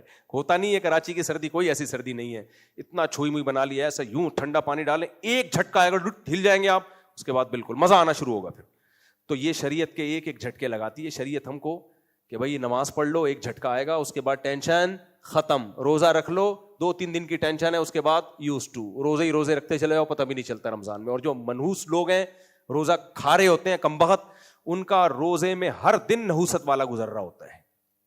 آپ رمضان میں ایسے بھی لوگ مارکیٹ میں آ گئے ہیں, روزہ چھوڑ دیتے ہیں ایسے نوجوان, سارا دن نحوست, اگلے دن بھی چھپ چھپ کے کھا رہے ہوتے ہیں, سامنے بھی کھاتے ہیں تو بھی پٹکار برس رہی ہوتی ہے. یہ بھی ایک بات ہے, مجھے اس سے کوئی غرض نہیں ہے, کوئی حنفی اہل حدیث ہو گیا, اہل حدیث بھی انسان کے بچے ہی ہوتے ہیں, مسلمان ہی ہوتے ہیں, باقی متشدد دونوں طرف ہوتے ہیں. لیکن یہ جو ہمارے ہاں دعویٰ کیا جاتا ہے نا کہ دلائل کی دنیا میں یہ مقلدین فارغ ہیں, ایسا بالکل بھی نہیں ہے. 8 سال مدرسے میں گھاس نہیں کھائی جاتی, صرف بہشتی زیور نہیں پڑھی جاتی, باقاعدہ قرآن سنت اور فقہ کو پراپر وے میں پڑھا جاتا ہے. تو اس لیے پوری دنیا نے فالو کیا ہے, احناف کو, شوافے کو, مالکیہ کو, حنابلہ کو. تو ہمارے ہاں جو اہل حدیث ہیں, ایک تو علم میں گہرائی نہیں ہے ان کے بھی, ایک بڑے اہل حدیث ہیں, انہوں نے یوٹیوب پہ کلپ بنا کے ڈالا رمضان کے روزوں کے بارے میں. میں نام نہیں لیتا, مقصد وہ اچھے ہیں, مجھ سے اچھے ہی ہوں گے, علم میں بھی ہو سکتا ہے مجھ سے زیادہ ہی ہوں, لیکن اتنے بڑے بڑے مسائل میں آپ یہ بلنڈر, اسلام کا رکن ہے رمضان کا روزہ, اس میں انہوں نے کہا کہ حاملہ عورت بھی روزہ چھوڑ سکتی ہے, دودھ پلانے والی عورت بھی روزہ چھوڑ سکتی ہے. بھائی کیا دلیل ہے اس کی؟ حاملہ عورت کو اگر روزہ رکھنے سے نقصان کا خطرہ ہو تو روزہ چھوڑ سکتی ہے, دودھ پلانے والی عورت کو اگر روزہ رکھنے سے نقصان کا خطرہ ہو تو روزہ چھوڑ سکتی ہے. علی اطلاق دودھ پلانا یہ رخصت تھوڑی ہے. آپ کہہ سکتے ہیں یہ دودھ پلانا کیا یہ مرض ہے؟ دودھ پلانا اللہ میاں نے سفر میں روزہ چھوڑنے کی اجازت دی اور مرض میں, تیسری کوئی چیز نہیں ہے. تو نہ پریگننسی کوئی بیماری ہے, پریگننسی نہ ہونا تو بیماری ہے, پریگننسی ہونا تو نیچرل ہے, وہ بیماری تھوڑی ہے. اسی طرح بچے کا دودھ پلانا بیماری نہیں ہے, دودھ نہ آنا بیماری ہے. تو آپ نے دودھ پلانے کو اور حمل کو قیاس کر لیا مرض پر, ایک بڑی غلطی ہے. دوسرا, اگر فرض کر لو یہ مرض بھی ہے تو مرض میں روزہ چھوڑنا علی الاطلاق جائز نہیں ہے. جب جائز ہے جب روزہ رکھنے سے مرض کو نقصان ہو. مثال کے طور پر کسی کو خارش کی بیماری لگی ہوئی ہے, ڈاکٹر کہتا ہے کہ روزہ رکھنے سے بیماری بڑھ جائے گی تو آپ روزہ چھوڑ سکتے ہیں, لیکن ڈاکٹر کہہ رہا ہے روزہ رکھنے سے نہ بیماری بڑھے گی نہ کم ہوگی, پھر پوری امت کہتی ہے کہ پھر روزہ چھوڑنا آپ کے لیے جائز نہیں ہے, کیونکہ روزے کا خارش سے کوئی تعلق ہے نہیں. پھر اس مرض میں مرض ہونے کی وجہ سے آپ روزہ نہیں چھوڑ سکتے, بلکہ بعض بیماریوں میں تو روزہ رکھنے سے بیماری ٹھیک ہو جاتی ہے. پیٹ خراب ہے تو روزہ رکھو گے اور اچھا ہو جائے گا. اب کوئی کیا میرا پیٹ چونکہ خراب ہے, پیٹ میں درد ہے لہذا میں روزہ چھوڑ رہا ہوں. بھائی اگر روزہ رکھنے سے پیٹ کا درد بڑھنے کا چانس ہے تو آپ چھوڑ سکتے ہو, لیکن اگر پیٹ کا روزے سے کوئی لینا دینا نہیں ہے تو پھر بیماری میں روزہ چھوڑنا جائز نہیں ہے. تو جب سچی مچی کی بیماری میں روزہ چھوڑنا جائز نہیں ہے, اگر بیماری کو نقصان کا خطرہ نہ ہو, تو پریگنینسی اور بچے کو دودھ پلانا تو بیماری بھی نہیں ہے, اس میں علی اطلاق روزہ چھوڑنا کہاں سے جائز ہو گیا؟ ہاں نقصان کا خطرہ ہو تو ایک الگ بات ہے, پھر جائز ہے. تو وہ مسئلہ بھی انہیں اہل حدیث عالم نے غلط بیان کیا. تو یہی کہہ سکتے ہیں بھائی, اس لیے ہمیں ان پہ اعتراض نہیں ہے, اچھے آدمی ہیں, نیک آدمی ہیں, پرہیزگار ہیں, لیکن یہ کہ ہم تبھی کہتے ہیں بھائی جو پراپر وے میں فقہ کو فالو کرو, ورنہ تو امت آزاد ہے, وہ ادھر کچھ, وہ ادھر کچھ, وہ ادھر کچھ, وہ ادھر کچھ, ایسے ہی چلتا رہے گا حساب کتاب. مفتی صاحب میں اپنی والدہ کے لیے, اچھا آج کل ایک بڑا مسئلہ یہ بھی ہے کہ جو مسئلہ دلیل سے مبنی ہو, سب کچھ ہو, آپ کا اگر اختلاف ہوگا تو حنفیوں کے کھاٹے میں ڈال دیا جائے. حنفی یہ کہتے ہیں, حنفی یہ کہتے ہیں, حنفی بلا وجہ حنفیوں کو لا کے ذلیل کرنے کی کوشش کرنا. اس میں حنفیوں کو بیچ میں کیوں گھسیڑ رہے ہو؟ بعض دفعہ پوری امت کا یہ مسئلہ ہوتا ہے, جیسے وہ انجینئر علی مرزا نے بھی حنفیوں کو گھسیڑا ہے. حنفی کہتے ہیں ایسے خلا نہیں ہوتا, وہ تو میں نے کلپ ریکارڈ کروا دیا. حنفی نہیں بھائی, پوری امت یہی کہتی ہے. طلاق ثلاث کے مسئلے میں بھی ایسے ہی ہمارے اہل حدیث بھائی کرتے ہیں. سارے نہیں کرتے ہوں گے, ان میں اچھے معتدل لوگ بھی ہیں, لیکن جو کرتے ہیں میں ان کی بات کر رہا ہوں. اور غیر معتدل علماء دیوبند میں بھی ہیں, بعض لوگ یہاں بھی غیر معتدل ہیں, متشدد دونوں طرف ہیں, تو کسی ایک فرقے کو ملامت کرنا مقصد نہیں ہے. لیکن بعض اہل حدیثوں کی عادت یہ ہوتی ہے کہ جب بھی کوئی مسئلہ آئے گا نا, حنفیوں کو گھسیڑ دیتے ہیں, وہ گھسیٹ لیتے ہیں اس میں. اب طلاق ثلاث میں جب بھی بات آئے گی, میں بتایا نا جی ٹی وی میں گیا تو مجھ سے پوچھا کہ حنفی لوگ کہتے ہیں کہ 3 طلاقیں 3 ہوتی ہیں, اور قرآن و سنت کیا کہتا ہے. میں نے کہا آپ لوگوں کا نا دماغ ہو گیا خراب, وہ حنفیوں سے کچھ آپ کو ہو گئی ہے, کچھ چڑ جاتی. چاروں امام کہتے ہیں 3 طلاق 3 ہوتی ہے, اور اس لیے کہتے ہیں کہ قرآن بھی یہ کہتا ہے 3 ہوتی ہیں, حدیث بھی یہ کہتی ہے کہ 3 ہوتی ہے. وہ ساحل ادیم نے نہیں کیا. جب میں نے کہا کہ ملک میں بغاوت جائز نہیں ہے تو ساحل ادیم نے کہا یہ فقہ حنفی جو ہے نا, پھر حنفی کو کیوں بیچ میں لے آئے؟ میں نے کوئی حنفیوں کی دلیل دی تھی اس میں؟ تو جس کو اپنا غصہ نکالنا ہوتا ہے, کبھی حنفیت کا نام لے کے رد کرنا شروع کر دیتا ہے, کبھی دیوبندیت کا نام لے کے رد کرنا شروع کر دیتا ہے. بھائی جب آپ دلائل سے ہو رہی ہے تو جواب بھی کس سے ہونا چاہیے؟ دلائل سے. یہ بغاوت کا مسئلہ بھی میں 2 منٹ میں کئی بار بتایا, کلپ بھی نہیں چلتا, پتہ نہیں کیا مسئلہ ہے. لوگ کہتے ہیں اگر بغاوت حرام ہوتی تو حضرت حسین نے کیوں بغاوت کی؟ پھر سیدنا حسین نے بغاوت نہیں کی. سیدنا حسین اگر حکومت کے خلاف بغاوت کے لیے نکلتے تو گھر کی خواتین اور بچوں کے ساتھ نہیں نکلتے. کبھی بھی دنیا میں مسلح بغاوت گھر کی خواتین اور بچوں کے ساتھ, اور پاک دامن خواتین جن کی انگلی کا ناخن بھی زندگی میں کسی نے نہ دیکھا ہو, ان کو کیسے ریاست کے خلاف میدان جنگ میں لے کے جائیں گے؟ وہ ان کا ظالمانہ قتل کیا کوفہ کے گورنر نے, اس بدبخت نے کروڑہ لعنت اس پر اللہ کی. حضرت حسین دفاع میں لڑے ہیں, اپنے دفاع میں شہید ہوئے ہیں, تو دفاع میں شہید ہونے کی اجازت ہے آپ کو, لڑنے کی بھی اجازت ہے. کوئی آپ پہ حملہ کر رہا ہے تو آپ لڑو, 100 دفعہ لڑو, کس نے منع کیا ہے؟ ایک ہے آپ اسٹیٹ پہ جا کے حملے کرنا شروع کر دو, اور خلافت کے نام پہ, اور خلافت کا پیکج کیا ہے آپ کے پاس؟ اور یہ سارے خلافت کے نعرے اسلامی ملکوں میں لگائے جا رہے ہیں, غیر مسلم آرام سے مزے کر رہے ہیں. وہ کہہ رہے اچھا ہے تم اپنے ملکوں کو اپنے ہاتھ سے توڑ تاڑ کے برابر کر دو, ہم سکون سے بیٹھے ہوئے ہیں. تو سارا منجن یہی بک رہا ہے ان لوگوں کا. پھر کوئی پیکج ہے آپ کے پاس؟ اور میں ساحل ادیم سے پھر گزارش کروں گا, آپ نے کون سا بم ہے آپ کے پاس, کون سی تیاری ہے آپ کے پاس, کہاں ٹریننگ ہے آپ کے پاس؟ ہے کچھ بھی نہیں آپ کے پاس, اور آپ کہہ رہے ہیں خلافت لاؤ. تو کوئی پیکج تو دو بھائی, یہاں ٹریننگ ہوگی, یہاں مجاہدین تیار ہوں گے, اور یہاں جا کے لڑیں گے فوج سے. کچھ بھی نہیں آپ کے پاس. اور ایک خلیفہ کا نہیں ہے, 20 یونیورسٹیوں میں وہ الگ خلافت کی بات کر رہا ہے, وہ الگ خلافت کی بات کر رہا ہے. ان سب سے بولو آپس میں مل کے پہلے ایک خلیفہ بنا لو آپ. تو سوائے اس کے کہ نوجوانوں کی صلاحیتیں برباد ہوں گی, ایجنسیاں تمہیں اٹھائیں گی, چمڑیاں ادھیڑیں گی, کوئی تمہارے کام نہیں آئے گا. تو اپنے اوقات کو اس طرح ضائع نہیں کرو. باقی ہم حکومت کے خلاف دفاع میں لڑنے کو جائز سمجھتے ہیں. کوئی بلا وجہ آ کے آپ پہ ظلم کر رہا ہے, مار رہا ہے, تو اپنی جان بچانے کے لیے تو سب کچھ صحیح ہے بھائی. اس کا کون, اس کا مجھے اگر کوئی یہاں پولیس والا آ کے بندوق تان لے مار دوں گا تو میں اپنے دفاع میں نہیں ماروں گا اس کو. کیا تو کیوں بھی بلا وجہ مجھے مار رہا ہے بھائی؟ نہ کوئی کیس ہے میرے اوپر, نہ کوئی گرفتاری کے آرڈر ہے, آپ بلا وجہ مجھے مار رہے ہو. وہ تو سب کرتے ہیں یہ. تو بلا وجہ آپ پہ کوئی اگر کر رہا ہے, ظلم کر رہا ہے, اس دفاع میں آپ 100 دفعہ لڑ سکتے. ابا بھی اگر آپ کو گولی مار رہا ہے تو اپنی جان بچاؤ گے آپ وہاں بھی. تو دوسری بات یہ بھی مطلب نہیں ہے کہ آپ حکومت کے خلاف احتجاج نہ کریں چپ کر کے. لوگ کہتے ہیں لو مفتی صاحب کہہ رہے ہیں چپ کر کے بیٹھے رہو. نا نا نا نا, چپ کر کے مت بیٹھو. بنگلہ دیش میں احتجاج ہوا نا, آپ بھی کر لو. وہ بم لے کے تھوڑی اسمبلی میں گھس گئے تھے اڑانے کے لیے. عوام جمع ہوئی, ان کو لگا ہم پہ ظلم ہو رہا ہے, احتجاج کیا, اور وہ احتجاج کیا ہو گیا؟ کامیاب. تو آپ بھی کرو, 100 دفعہ کرو احتجاج. ایسے تو آپ کرتے نہیں ہو جہاں کرنا چاہیے اس میں تو آپ. اور ہمارے جو لیڈر جو احتجاج کرتے ان کے بھی 2 منٹ میں سافٹ ویئر اپڈیٹ ہو جاتے ہیں. تو مدعی سست گواہ چست. وہ لیڈر بھاگ جاتے ہیں احتجاج میں اور پبلک کو کہتے ہیں آگے جاؤ. پبلک آگے جائے گی کبھی؟ جو ماضی میں ہوتا رہا ہے, ابھی میں کیا ڈیٹیل میں جا کے بات کروں. تو اس لیے بنگلہ دیش پر آپ پاکستان کو قیاس نہ کریں. بنگلہ دیش میں ایک قوم تھی, انہوں نے احتجاج کیا, وہ کامیاب ہوا. آپ کے پاس تو جو لیڈر جو احتجاج کے لیے آپ کو کنٹینر میں بٹھائے گا, 3 دن کے بعد اسی کو قبض شروع ہو جاتا ہے, وہ نکلنے کی باتیں کرتا ہے. پھر انہی کے سافٹ ویئر بھی اپڈیٹ ہو جاتے ہیں. بھائی تم ڈٹے نہیں ہو تو تم قوم سے کیسے امیدیں رکھتے ہو کہ وہ ڈٹے گی؟ تو یہ ان کی تو بے روزگاری بیچاروں کی اور بڑھے گی. اس لیے میں کہتا ہوں پاکستان میں قوم میں اتحاد ہے ہی نہیں. ہم بلوچ, پٹھان, مہاجر, سندھی, سرائکی میں بٹے ہوئے لوگ ہیں. پھر جو ان میں بھی ہیں وہ P T I, J you آئی اور مسلم لیگ اور پیپلز پارٹی میں بٹے ہوئے ہیں. تو بٹ کے احتجاج میں 4-6 آدمی کنٹینر, اور پھر اس میں بھی اگر 40 لاکھ بھی جمع کر لیے تو لیڈر ہی عجیب سا ہوگا, وہ سب سے پہلے کنٹینر چھوڑ کے بھاگے گا جب پولیس آئے گی. تو یہ میں گراؤنڈ ریئلٹی بتا رہا ہوں, ایسا ہو رہا ہے کہ نہیں ہو رہا.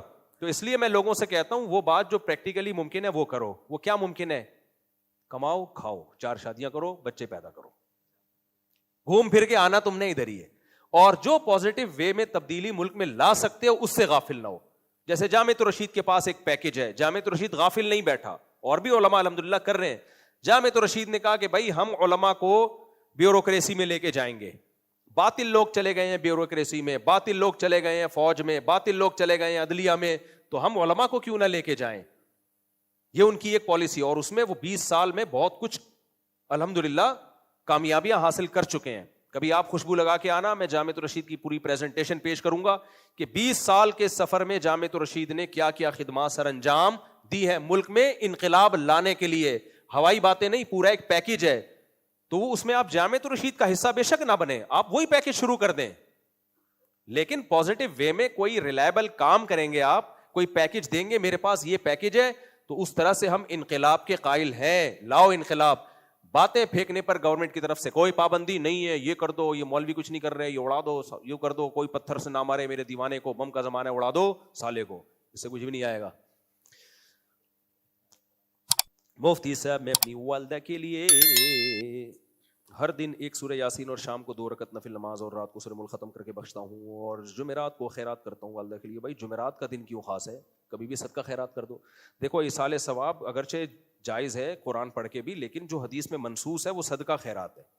تو جو چیز منصوص ہے اس کو زیادہ فوکس کرنا چاہیے. والدہ کے لیے کنواں کھدوا دیں, مسجد میں دریاں ڈلوا دیں, یا غریبوں کو کھانا کھلا دیں چپکے سے.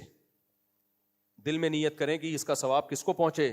والدہ کو. تو یہ کام کو زیادہ فوکس کرنا چاہیے. جو کام کر رہے ہیں وہ بھی ٹھیک ہے, لیکن یہ دوسرے کام کو زیادہ فوکس کریں. مفتی صاحب میں اپنے والد کی جیب سے پیسے نکالتا ہوں اپنی جائز چیزوں کو پورا کرنے کے لیے, تو کیا وہ چیزیں میرے لیے حرام تو نہیں ہے؟ لیکن غصہ ہو جاتے ہیں. بالکل حرام ہے, ناجائز ہے. ضرورت کے لیے اجازت ہے کہ آپ اپنا واجب حق جو بنتا ہے باپ پہ وہ لے سکتے ہیں. اسی طرح بیوی کے لیے جائز ہے کہ شوہر اگر واجب حق بھی نہیں دے رہا تو وہ پینٹ سے پیسے نکال کے استعمال کر سکتی ہے, لیکن وہ واجب حق میں ہے. اور واجب حق کیا ہے؟ کھانا پینا بیسک مل رہا ہو بس. تو اگر آپ کو گھر میں بیسک کھانا پینا مل رہا ہے تو پھر آپ نہ عورت شوہر کی جیب سے پینٹ سے پیسے نکال سکتی ہے, اور نہ بیٹا جو ہے باپ کی جیب سے پیسے نکال سکتا ہے. اب خواتین اس پہ کہتی ہیں لو واجب حق کے علاوہ بھی تو خرچے ہوتے ہیں, تو پھر اس میں شوہر کو منایا جائے, کچھ سمجھایا جائے. نہیں خرچ کر رہا, میرا بیان سنا دیں جو بیوی پہ خرچ کرنے کے فضائل, مولانا طارق مل صاحب کا سنا دیں. حدیثوں میں بہت کچھ ہے یہ کہ خرچ کرو گے اللہ تمہیں بھی کھلائے گا. اس کمبخت کو اس طرح سے سیدھا کرنے کی کوشش کی جائے. یہ نہیں ہوگا کہ وہ سیدھا نہیں ہو رہا تو آپ چور بن جاؤ پینٹیں, کیونکہ اس سے چوری کی عادت پڑتی ہے. ہاں اگر بیسک ہی نہیں مل رہا, بالکل ہی کھانے پینے سے جا رہے ہیں, تو حضرت ہندا کو نبی نے اجازت دی تھی کہ آپ چپکے سے شوہر سے پیسے لے لیا کرو. میرے بھائی ابا کے پیسے چوری کرنا چھوڑ دو, تم بھی ابا بنو گے کسی دن. پھر جب وہ دیکھے گا نا کہ میرے ابا دادا کی پینٹ سے پیسے چوری کرتے تھے, تو تمہارا بچہ بھی تمہاری پینٹ سے چوری کرے گا, بلکہ ایک دن پینٹ ہی چوری کر کے لے جائے گا وہ. میرا سوال یہ کہ اپنے والد سے جب پیسے نکال, یہ ہو گیا. اچھا جب پیسے مانگتے ہوں تو کہتے ہیں کل تو دیے تھے, حالانکہ اس کو 4-5 دن ہو چکے ہوتے ہیں. تو میرا دل کرتا ہے کہ میں اپنے والد کے لیے کچھ اچھا کھانے کو لے آؤں, تو کیا اگر میں ان کی جیب سے پیسے نکال کر؟ غلط ہے یار. باپ نے گھر دے دیا, نام دے دیا, بہت ہے بس. جو اضافی دے رہا ہے غریبی ہے. پہلے زمانے میں یار کیسے, میرے والد صاحب جب شام کو آفس سے گھر آتے 2 ریوڑیاں لے کے آتے تھے, جب بھی آتے 2 ریوڑیاں ان کے ہاتھ میں ہوتی تھی لمبی لمبی, ہمیں انتظار میں بیٹھے ہوتے تھے ابو آ رہے ہیں. میں چھوٹا تھا اس لیے تو میرے لیے لاتے تھے, باقی تو بڑے ہو گئے تھے, تو وہ ہمیں اب تک یاد ہے. تو ان ریوڑیوں سے بچے خوش ہو جاتے تھے. آج کے بچے کم وقتوں کو ہوس تو دیکھو, ہوس تو دیکھو, ان کو یہ بھی چاہیے ان کو وہ بھی چاہیے. ہمیں وہی یادیں رہ گئیں کہ یار ہمارے لیے 2 ریوڑیاں لاتے تھے.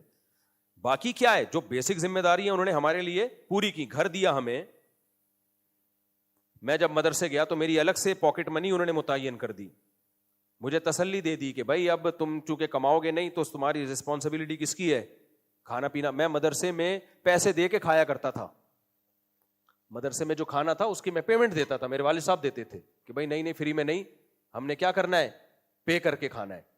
تو یہ جو بیسک چیزیں ہیں یہ پوری کر رہے تھے. تو لیکن بچوں کی نظر ان بیسک چیزوں پہ نہیں ہوتی, بچوں کی نظر ہوتی ہے جو غریبیاں ہیں. تو غریبی کی تو پھر کوئی حد نہیں ہے. اچھا میرے بھائی ملزام لوگوں اپنی باتوں سے ہنسانا کیسا ہے, ان کے چہرے پر رونق لانا. میں لوگوں کو ہنسانے ان کو خوش رکھنے کے لیے ان کی کوشش کرتا ہوں, لیکن لوگ کہتے ہیں تم پاگل ہو, مجھے بھی ایسا ہی لگ رہا ہے.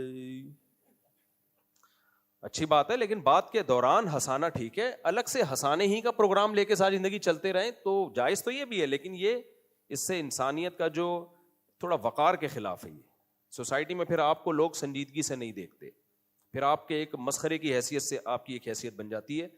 تو جیسے میں بیان کر رہا ہوتا ہوں بیچ میں ہنسا بھی دیتا ہوں, سوال جواب کا سیشن ہے, ہنسا بھی دیا ہم نے اس میں. لیکن اگر میں یہاں مزاحیہ ہی پروگرام شروع کر دوں یا مسجد کے باہر تو پھر میری حیثیت کیا ہوگی, کامیڈین کی ہو جائے گی حیثیت. یہ پھر ٹھیک ہے کوئی کامیڈین بننا چاہتا ہے تو گورنمنٹ کی طرف سے اور اللہ کی طرف سے پابندی نہیں ہے, لیکن پھر آپ کا سوسائٹی میں وقار بہرحال مجروح ہوتا ہے. پھر لوگ آپ سے اہم معاملات میں مشورے نہیں لیں گے آپ سے کبھی بھی. اچھا میرے بھائی مفتی صاحب میرے سینے کے بال بہت سخت ہوتے ہیں ان کی. اچھا میں جو ہنساتا پھنساتا رہتا ہوں لوگ کہتے ہیں پتہ نہیں کامیڈی کرتے ہیں. بھائی ہر آدمی کا مزاج ہوتا ہے, مزاج انسان کا چینج نہیں ہوتا, تو وہ تبدیل نہ کروائیں گن پوائنٹ پہ کہ آپ رلایا کریں. جب نہیں رونا آ رہا تو میں کیوں رلاؤں تم کو, جب آ جاتا ہے تو اتفاق سے رو لیتے ہیں, آپ کو بھی رلا دیتے ہیں. لیکن جب نہیں آ رہا تو میں ناٹک کیوں کروں, ڈرامے بازی مجھے بالکل بھی پسند نہیں ہے. انسان کو نیچرل موڈ میں ہی ہونا چاہیے جو اس کا سچی مچی کا موڈ ہے. مفتی صاحب بہت سخت الجھن ہوتی ہے اور خارش رہتی ہے, تو کیا بال صاف کر سکتا ہوں سینے کے بال؟ اگر مجبوری میں کر سکیں تو جائز ہے سینے کے بال, زینت کے لیے جائز نہیں ہے مرد سینے کے بال صاف کرے تاکہ میں بالکل نیٹ اینڈ کلین نظر آؤں. لیکن اگر کوئی پرابلم ہو رہی ہے, کوئی سینے کے بالوں میں کوئی مشکل ہو رہی ہے تو پھر کاٹ سکتے ہیں. ہم جماعت کے ساتھ سرگود سیاوی میں آپ سے مصافحہ کرنے کا خواہش مند ہوں, مصافحہ عنایت فرمائیں. دیکھو جماعت والے ماشاءاللہ آئے ہوئے ہیں, پہلے دن جماعت آئی. اچھا جماعتیں یہاں بہت آتی ہیں, کوئی جاپان سے آ رہی ہے, کوئی پشاور سے, کوئی کوئٹہ سے, کوئی لاہور سے, کوئی خانے وال سے. ایک جماعت جائے گی دوسری آئے گی, ماشاءاللہ ہماری مسجد کی برکت ہے یہ جماعتیں آ رہی ہیں. اچھا جو جماعت آتی ہے وہ سمجھتی ہے ہم پہلی دفعہ مفتی صاحب کی مسجد میں جا رہے ہیں, اور مفتی صاحب بھی پہلی دفعہ کسی جماعت سے مفتی صاحب کا ٹاکرا ہو رہا ہے. لہٰذا وہ بیچارے مجھ جیسے نالائق سے محبت میں یہ امید رکھتے ہیں کہ میں اب ہر ایک سے اچھی طرح ملوں گا, بیٹھوں گا. بھائی پچھلی والی کے ساتھ بیٹھ چکا ہوں, وہ جاتی ہے, پھر دوسری آ گئی, پھر تیسری آ گئی, پھر چوتھی آ گئی, پھر پانچویں آ گئی, میرا تو پروگرام بڑھ گیا. تو اب جماعت گئی تھی, اب ایک نئی جماعت آئی, تو میں نے دیکھا بھائی اتنے سارے لوگ ہیں نا, جیسے آئے مجھے دیکھ رہے ہیں یوں گھور کے, وہ مجھے دیکھ رہے, میں ادھر دیکھنا شروع ہو گیا, پھر وہ ادھر سے گھوم کے میں نے ادھر سے ٹن مارا. 2 دن سے میں ڈانچ دے رہا ہوں اور میں کہہ رہا ہوں بھی بیٹھوں گا, میں بیٹھوں گا انشاءاللہ. اب کل کیا ہوا, میں بھاگ رہا ہوں, 3-4 جماعت کے ساتھی میرے پیچھے بھاگ رہے ہیں. تو میں نے ان سے کہا کہ مفتی طارق مسعود کو پکڑنا ممکن ہی نہیں, ناممکن ہے. 21 ملکوں کی پولیس مجھے تلاش کر رہی ہے. میں نے کہا آسان نہیں ہے بھائی. تو میں یوں وہ پیچھے بھاگ رہے ہوتے, میں ایسے نکلا, وضو خانے سے ٹن مارا, یہی چل رہا ہے کھیل. پھر وہ اکیلے نہیں ہیں, مسجد میں اور 20 لوگ آ رہے ہوتے ہیں, صف میں مجھے گھور کے دیکھ رہے ہوتے ہیں, نماز کے بعد حملہ کریں گے. تو میں یہاں سے ٹن مارا. میرا جب گھر سے باہر نکلتا ہوں میری زندگی اسی طرح گزر رہی ہوتی ہے. ادھر جا رہا ہوں, ادھر سے کوئی بائک پہ آ کے مجھے گھور کے دیکھ رہا ہوتا ہے, میں ادھر گلی میں مڑ جاتا ہوں. تو یہی ہے ڈاچ, ہاکی نہیں ہوتی یوں یہاں سے ٹن مارا, ادھر سے انڈا موڑ سے نکلے, ادھر سے دائیں سے نکلے. یہی ہے میری زندگی. صحیح ہے, انجوائے کر رہا ہوں میں. اگر میں اس طرح نہ کروں تو ادھر سے بائک پہ کوئی آ رہا ہے, سلام کر, رکے گا, سیلفی لی, پھر آگے سے رکشے والے نے ٹن مارا, سلام کیا, سیلفی لی. گھر پہنچنے میں گھنٹہ لگ گیا. مسجد میں آئے نماز کے بعد, پھر اس سے سیلفی, اس سے مصافحہ, اس سے سیلفی, اس سے مصافحہ. ہم جیسے نالائقوں کو اللہ نے پتہ نہیں بس اللہ نے عزت دے دی, اللہ خیر کرے. تو بےزتی بھی ہوئی ہے ٹھیک ٹھاک طریقے سے, جو مخالف ہیں وہ تو جان کے دشمن بنے ہوئے. تو اب میرے لیے میرے بھائی اس کو مینیج کرنا آسان کام نہیں ہے.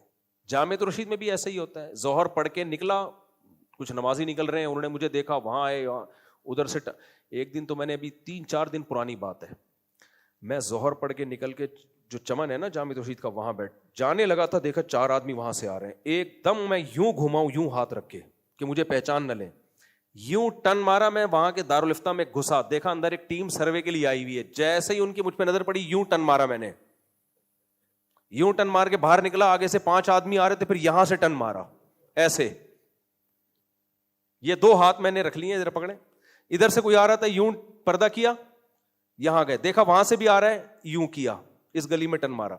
اس طرح ڈاج دیتے دیتے میں ایک کمرہ جامع رشید میں نے بنا لیا ہے, یعنی جامعہ نہیں مجھے دے دیا ہے, اگر وہاں مہمان نہ ہو, مہمان ہو تو وہ کمرہ بھی نہیں ہوتا میرے پاس, پھر بیت الخلاء کے علاوہ میرے پاس کوئی راستہ نہیں ہوتا, میں تسلی سے بیٹھتا ہوں بیت الخلاء میں, تو باہر کی خبریں لے رہا ہوتا ہوں کوئی ہے یا نہیں ہے.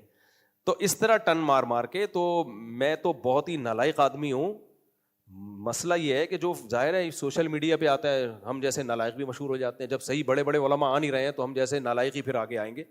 تو یہ ہمارا کمال نہیں ہے, یہ بڑے لوگوں کے نہ آنے کا کے سائڈ افیکٹ ہیں کہ ہم جیسے نالائق مارکیٹ میں مشہور ہو گئے ہیں. تو اب اس کے سائڈ افیکٹ بہت زیادہ ہو رہے ہیں, صحیح, تو اس لیے میں تبلیغ والوں سے معذرت چاہتا ہوں, آپ لوگ آئے ہوئے, میں بیٹھوں گا ضرور انشاءاللہ, لیکن اپنے حساب سے بیٹھوں گا, ٹائم دوں گا انشاءاللہ. ہمارے لیے بھی تو سعادت کی بات ہے یار, اتنے نیک لوگوں کی زیارت, اور گلگت سے جماعت آئی ہوئی ہے. پھر وہ کہہ رہے تھے گلگت سے آئے ہیں, بھائی تو تھوڑے دن پہلے جاپان سے آئے ہوئے تھے, تو گلگت تو یہیں کا ہے, تو بیٹھیں گے انشاءاللہ. لیکن ان کو بہت ڈاچ دی ہے میں نے, ان کو بہت تھکایا میں نے, 4 ادھر سے بھاگ رہے ہوتے ہیں, میں ادھر سے ٹن مارتا ہوں, ادھر سے بھاگ رہے ہوتے ہیں, ادھر سے نکل جاتا ہوں میں. تو یہ بھی کہہ رہے ہیں یار یہ بندہ پکڑائی میں کیوں نہیں آ رہا. گھر میں بھی یہی ہے, گھر میں جاؤ, گھر والے پھر کوئی نہ کوئی کام ذمہ لگاتے ہیں, وہاں سے ٹن مارا, باہر نکلے, انڈے لیتے آؤ, یہ فلانا کرو, ڈمکانا کرو, اسی میں سے. تبھی دیکھو میرا وزن نہیں بڑھ رہا, لوگ میرے 2 پراٹھے دیکھتے ہیں, ہماری ایکٹیویٹیز, تم 6 پراٹھے کھا لو, جو لائف اسٹائل ہمارا ہے وہ رکھو, تو دیکھو تمہارا وزن نہیں بڑھے گا. میرا وزن پتہ نہیں کتنے سالوں سے 70 کلو ہی ہے, نہ کم ہو رہا ہے نہ بڑھ رہا ہے. اچھا جلی علی بھائی, آج کل ایسی برائیاں چل رہی ہیں کہ میں بہت موٹا, لوگ کہتے ہیں کہ مزہ ہو جائے گا. موضوع پہ مسا کا مسئلہ کئی بار بیان کر چکا ہوں. اگر کوئی مسجد کے امام مسجد کے بڑے اہم پروجیکٹ میں سولر سسٹم یا پنکھے, جو کہ مخیر حضرات کی طرف سے اجر و ثواب کے لیے سے عطیہ کیا گیا ہو, امام اپنے گھر میں انسٹال کرے یا بیچ دے, حرام ہے, ناجائز ہے میرے بھائی. امام صاحب کوئی مسجد کی چیز اپنے گھر نہیں لے جا سکتے, سمجھتے ہو؟ اگر لے کے جانا ہے تو مسجد کمیٹی سے پرمیشن لینا ضروری ہے, اور پھر صرف مسجد کمیٹی سے پرمیشن بھی کافی نہیں ہے, شرعی مسئلہ بھی جاننا ضروری ہے کہ یہ والی چیز امام کے گھر استعمال کرنا شرعاً جائز, کیونکہ مسجد کمیٹی کے اختیارات بھی شریعت میں محدود ہیں. ایسا نہیں ہے کہ مسجد کمیٹی ہر چیز کی اجازت دے دے امام کو, تو یہ ٹھیک نہیں ہے. مفتی صاحب امریکہ میں آپ نے شیخ یاسر سے ملاقات کی تھی جو مدینہ یونیورسٹی سے فارغ ہیں, کیا انہیں سننا اور ان کے فتووں پر عمل کرنا ٹھیک ہوگا؟ کسی عالم کے برحق ہونے کی کیا دلیل ہے, کیسے پہچانا جائے؟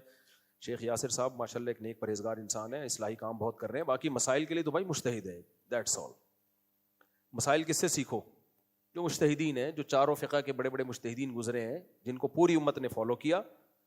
تو قرآن و سنت کی تشریح میں جب اختلاف ہوگا تو پھر ان میں سے کسی فقہ کو فالو کیا جائے گا. یہی طریقہ صدیوں سے امت میں چلا آ رہا ہے. البتہ کوئی عالم اہل حدیث ہو یا سلفی ہو, وہ اگر اس کو فالو نہیں کر رہا تو عالم کی اپنی ذات کی حد تک وہ خود جواب دے. وہ سمجھتا ہے کہ میری تحقیق اگر ایسی ہے تو اپنی تحقیق پر عمل کرے, ہمیں کوئی اعتراض نہیں ہے, ٹھیک ہے نا. تو کسی عالم کی توہین جائز نہیں ہے. اگر ایسا کرنا شروع کر دیا پھر تو کوئی عالم نہیں بچے گا. تو اگر شیخ یاسر کی کوئی رائے آپ کی رائے کے خلاف ہے یا جمہور امت کے خلاف ہے تو ان کی ذات تک اس کو محدود رکھیں, ان پہ اعتراض نہ کریں. آپ کس کو فالو کریں گے؟ آپ مجتہدین کو فالو کریں گے. سمجھتے ہو کہ نہیں سمجھتے؟ بڑی مچھلی کھانا کیسا ہے فضائل اعمال میں؟ عنبر مچھلی کا ذکر, اس طرح بڑی مچھلی کھانا جائز ہے, چاہے بڑی ہو چاہے چھوٹی ہو. وہ ایک صاحب نے پھینک دی تھی کہ فقہ حنفی میں ویل مچھلی جائز نہیں ہے. تم خود ہی فقہ حنفی پہ بھی چیزیں گھڑتے رہتے ہو. فقہ حنفی میں تمام طرح کی مچھلیاں کھانا جائز ہے بشرطے کہ مچھلی ہو. تو جب ویل مچھلی ہے تو کھانا جائز ہے. تو اس لیے صحابہ کے دور میں بھی تو ایک بڑی عنبر مچھلی نکل کے آئی تھی نا, کھائی تھی, تو حناف کیوں حدیث کی مخالفت کریں گے بھائی؟ فقہ حنفی قرآن و حدیث سے نکالا ہے، تورات اور انجیل سے نہیں نکالا.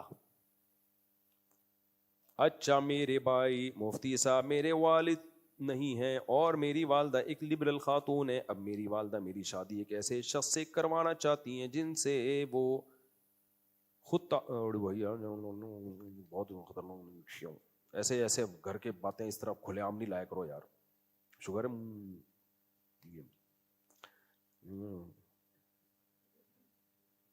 یہ سوال دارالفتہ میں جمع کرا دیں. ایسے کوئی پرسنل نوعیت کے جو سوال ہوتے ہیں حیا کے خلاف ہوتے ہیں وہ یہاں دارالفتہ ہے، وہاں سوال لکھ کے فون نمبر ڈال کے جمع کرا دیں. ریٹن میں اسٹیمپ کے ساتھ مہر کے ساتھ جواب مل جائے گا انشاءاللہ. مفتی صاحب میں گجرانوالہ سے اسپیشل آپ سے ملنے کے لیے آیا ہوں. کہاں ہیں گجرانوالہ والے؟ جلدی آؤ جلدی آؤ جلدی آؤ جلدی. نماز جمعہ کے بعد 4 سنت ہے یا 6 سنت؟ دونوں قول ہیں. 4 سنت میں آسانی ہے یار، اتنی لمبی نماز ہو جاتی ہے. 4 سنت پہلے 2 فرض پھر 4 سنت پھر خطبہ بھی ہے اس میں. بہرحال دونوں قول ہیں، لیکن ہماری رائے میں 4 سنت والا قول آسانی پر مبنی قول ہے. تو حضرت مفتی رشید احمد صاحب کا بھی اسی پہ فتویٰ ہے کہ 4 سنت موقدہ ہیں. کوئی احتیاط پہ عمل کرنا چاہے تو 6 سنت پڑھ لے، زیادہ اچھی بات ہے. مفتی صاحب میں بہت زیادہ کوشش کرتا ہوں کہ مجھ سے گناہ نہ ہو، لیکن مہینے میں 1-2 دفعہ گناہ ہو جاتا ہے. صغیرہ کبیرہ گناہ. دیکھو گناہ جب بھی ہونا اپنے اوپر کوئی سزا متعین کرو، روزے کی یا صدقہ خیرات کی. جس گناہ کی عادت پڑ جائے تو آہستہ آہستہ وہ گناہ چھوٹ جاتا ہے. السلام علیکم. گجراں والوں کی صحت ایسی نہیں ہوتی. گجراں والا والے بہت پاورفل ہوتے ہیں. گھر کا کھانا کھا کے بھی گجراں والوں کی یہ خیر. آپ گجراں والا والوں کے لیے ایک افسوس کا مقام ہے. آپ اللہ آپ کو خوش رکھے. جزاک اللہ. وہیں کر لیں نا، وہاں بیٹھ کے کر لیں سوال. اچھا اکیلے میں پوچھنا ہے تو چلے پھر اس پہ مشورہ کرتے ہیں. میرا یوٹیوب چینل میں بین اسلامک ویڈیوز بناتا تھا لیکن ویوز نہیں آتے تھے. اب فنی ویڈیوز بناتا ہوں. لوگ دیکھتے ہیں کہ یوٹیوب کی کمائی حلال ہے. فنی ویڈیو بھی جائز ہے اگر کمانے کے لیے کر رہے ہیں. بہتر ہے تو دینی ویڈیوز بنائیں لیکن اس پہ ویوز نہیں آ رہے تو فنی ویڈیوز پہ آ رہے ہیں تو کمانے کے لیے فنی ویڈیوز بھی. لیکن حرام کام نہ کریں فنی ویڈیوز میں. لڑکیوں کو نہ لے کر آؤ. جتنے بھی پرینک کر رہے ہیں شروع میں تو بڑے آرام سے تمیز سے چل رہے ہوتے ہیں. جب دیکھتے ہیں کہ نہیں یار تو اپنی خوبصورت بیوی کو لازمی گھسیٹتے ہیں پھر اس میں، وہ بھی بے پردہ لا کے. تو یہ غلط طریقہ ہے بھائی. آپ کی کتاب کی کوئی جدید PDF ہے نیٹ پہ سرچ کریں مل جائے گی انشاءاللہ. آپ کی کتاب بنگلہ دیش لانے کا کوئی طریقہ ہے؟ بنگلہ دیشیوں کی آبادی ماشاءاللہ پہلے ہی بہت زیادہ ہے اور اسپیڈ بڑھ جائے گی. اچھی بات ہے. تو بنگلہ دیش اٹلنگا دیش بننے والا ہے. میں اٹلی میں گیا ہوں، بنگلہ دیشی ماشاءاللہ بہت ہے. مجھے بڑی خوشی ہوئی. اور بچے بھی بنگلہ دیشیوں کے پیدا ہو رہے ہیں اٹلی میں، انگریزوں کے کم ہو رہے ہیں. تو میں نے لوگوں سے کہا گروتھ ریشو بنگلہ دیش کے ہمارے دوستوں کا اتنا بڑھ رہا ہے اور پھر میرے بیانات سے اور ان کو موٹیویشن مل رہی ہے. تو یہ اٹلی 20-30 سالوں میں اٹلنگا دیش بن جائے گا. بولو انشاءاللہ ہو جائے گا. ویسے میں اپنی کتاب بھجوا دوں گا. بنگلہ گئی بھی ہے اس کا. بنگلہ دیش میں کسی عالم کو چاہیے بنگلہ دیشی زبان میں ترجمہ کر لیں. السلام علیکم. ویسے بھی وہ مچھلی اور جھینگا بہت کھاتے ہیں. مچھلی جھینگا تو آدمی کو جوان رکھتا ہے. جھینگا نہ کھائے مچھلی کھا لیں. ٹھیک. یا شیخ میری انگیجمنٹ میری کزن سے 6 سال پہلے ہوئی تھی لیکن میرے سسر صاحب پاکستان نہیں آ رہے، یعنی ولی پاکستان میں موجود نہیں اور نہ وہ کسی کو نکاح کرنے کی اجازت دے رہے ہیں اور میں مالی طور پر بہت اچھا ہوں. 6 سال تک ولی نے نکاح کی اجازت نہیں دی تو بغیر ولی کے بھی پھر ایسی صورت میں نکاح جائز ہے. یہ ظلم ہے ولی کی طرف سے. تو آپ نکاح کر سکتے ہیں بھائی. 6 سال بہت بڑا عرصہ ہوتا ہے. ابا کو بولیں کر دو، فون پہ اجازت دے دو. نہیں دے رہے تو پھر آپ کورٹ میرج کر لیں. ایسی میں کورٹ میرج کا قائل نہیں ہوں. خوب سمجھ لو لڑکیوں کو بھگانا بہت خطرناک عمل ہے لیکن 6 سال کا عرصہ کوئی کم عرصہ نہیں ہوتا. لڑکی کا بھی بیڑا غرق ہو رہا ہے، لڑکے کا بھی بیڑا غرق ہو رہا ہے. تو ایسی مجبوری میں پھر باپ ظالم ہے کہ کیوں لٹکایا ہوا 6 سال سے آپ نے. اور اگر کوئی معقول ریزن ہے تو پھر وہ بتائے. چلو بھائی ختم. کوئی مسئلہ یہاں سے لے لو جلدی سے، بس کسی ایک بندے سے لے لو، بہت ہو گیا. چلو یہ بھائی سے پوچھ لو. السلام علیکم. وعلیکم السلام. جلدی جلدی اسپیڈ ٹائم بہت ہو گیا. کہاں سے آئے ہو؟ کورنگی سے. کورنگی سے ماشاءاللہ. میری بیوی بد زبان بہت ہے. میں حقوق بھی پورے کرتا ہوں لیکن وہ بولتی ہے کہ آپ مجھ سے بات نہیں کرتے. میں بات کرتا ہوں. دیکھو کبھی بھی نا مائک پہ اپنی بیوی کی بات نہیں بتانی چاہیے. آپ یوں بولو ایک آدمی نے کورنگی میں ہے جس کی بیوی بہت بد زبان ہے، یوں کہنا چاہیے. آپ کی بیوی آپ کی عزت ہے نا. تو ایسے ابھی تو چلو ہم اس کو کلپ کو ہٹوا دیں گے لیکن ایسے کبھی نہیں بتانا چاہیے ویڈیو میں کہ میری بیگم ایسی تو تیری بیگم ایسی, ٹھیک ہے نا. تو آپ یوں بولتے ہیں نا ایک آدمی اس کی بیوی بہت زبان ہے, تنگ کرتی ہے.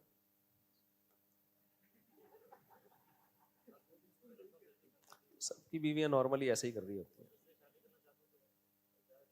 تو کون اجازت دیتا ہے دوسری؟ آپ کسی کی بیوی ہوتے آپ بھی نہیں اجازت دیتے, اللہ کے بندے ہیں. تو نارمل ہے, تو سب جگہ ایسے ہی ہوتا ہے. نئی بات لاؤ مارکیٹ میں ہے. تو سب کی بیویاں تھوڑا بہت تنگ کرتی ہیں میرے بھائی, برداشت کرو. نہیں سیلفی نہیں, جس کی بیوی تنگ کرتی ہے اس کے ساتھ سیلفی نہیں لوں گا میں. جی بس آخری سوال یار. میں فیصلہ آباد سے آیا ہوں. ماشاء اللہ. ایم فل اور پی ایچ ڈی کے جو اسٹوڈنٹ ہیں ان کا کچھ مسئلہ ہے, وہ میں آپ سے ڈسکس کرنا چاہتا ہوں. جی لیکن وہ کچھ لمبا ہو جائے گا, اگر آپ کہتے ہیں تو میں آپ کو ویسے بھجوا دوں گا.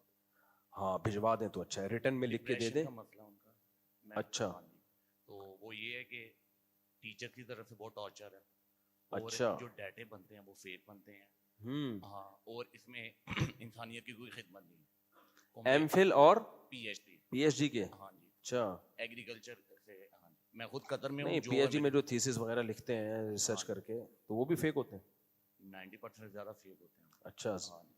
آپ اسے امیجن کریں کہ میٹلس نکالنے ہیں پلانٹ میں سے سیریل گروتھ میں, تو وہ زیادہ تر اس میں سے کارسینوجینک ایجنٹ ہوتے ہیں. تو فیصلہ آباد میں کوئی ایسی مشین ہی نہیں ہے جو میٹل کو ڈیٹیکٹ کرے.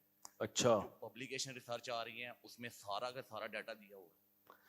دیکھیں یہ تو گورنمنٹ کے کسی ادارے میں جا کے کمپلین کریں نا, یہ تو حکومت کا کام ہے, یونیورسٹیوں کا کام ہے کہ وہ اپنے نظام کو ٹھیک کریں. ہاں جی, یہ بات ہے, لیکن میں یہ کہہ رہا ہوں کہ ان کا اس سے ڈپریشن بڑھ رہا ہے کہ ٹیچر کی طرف سے پریشرائز کیا جا رہا ہے. جی جی.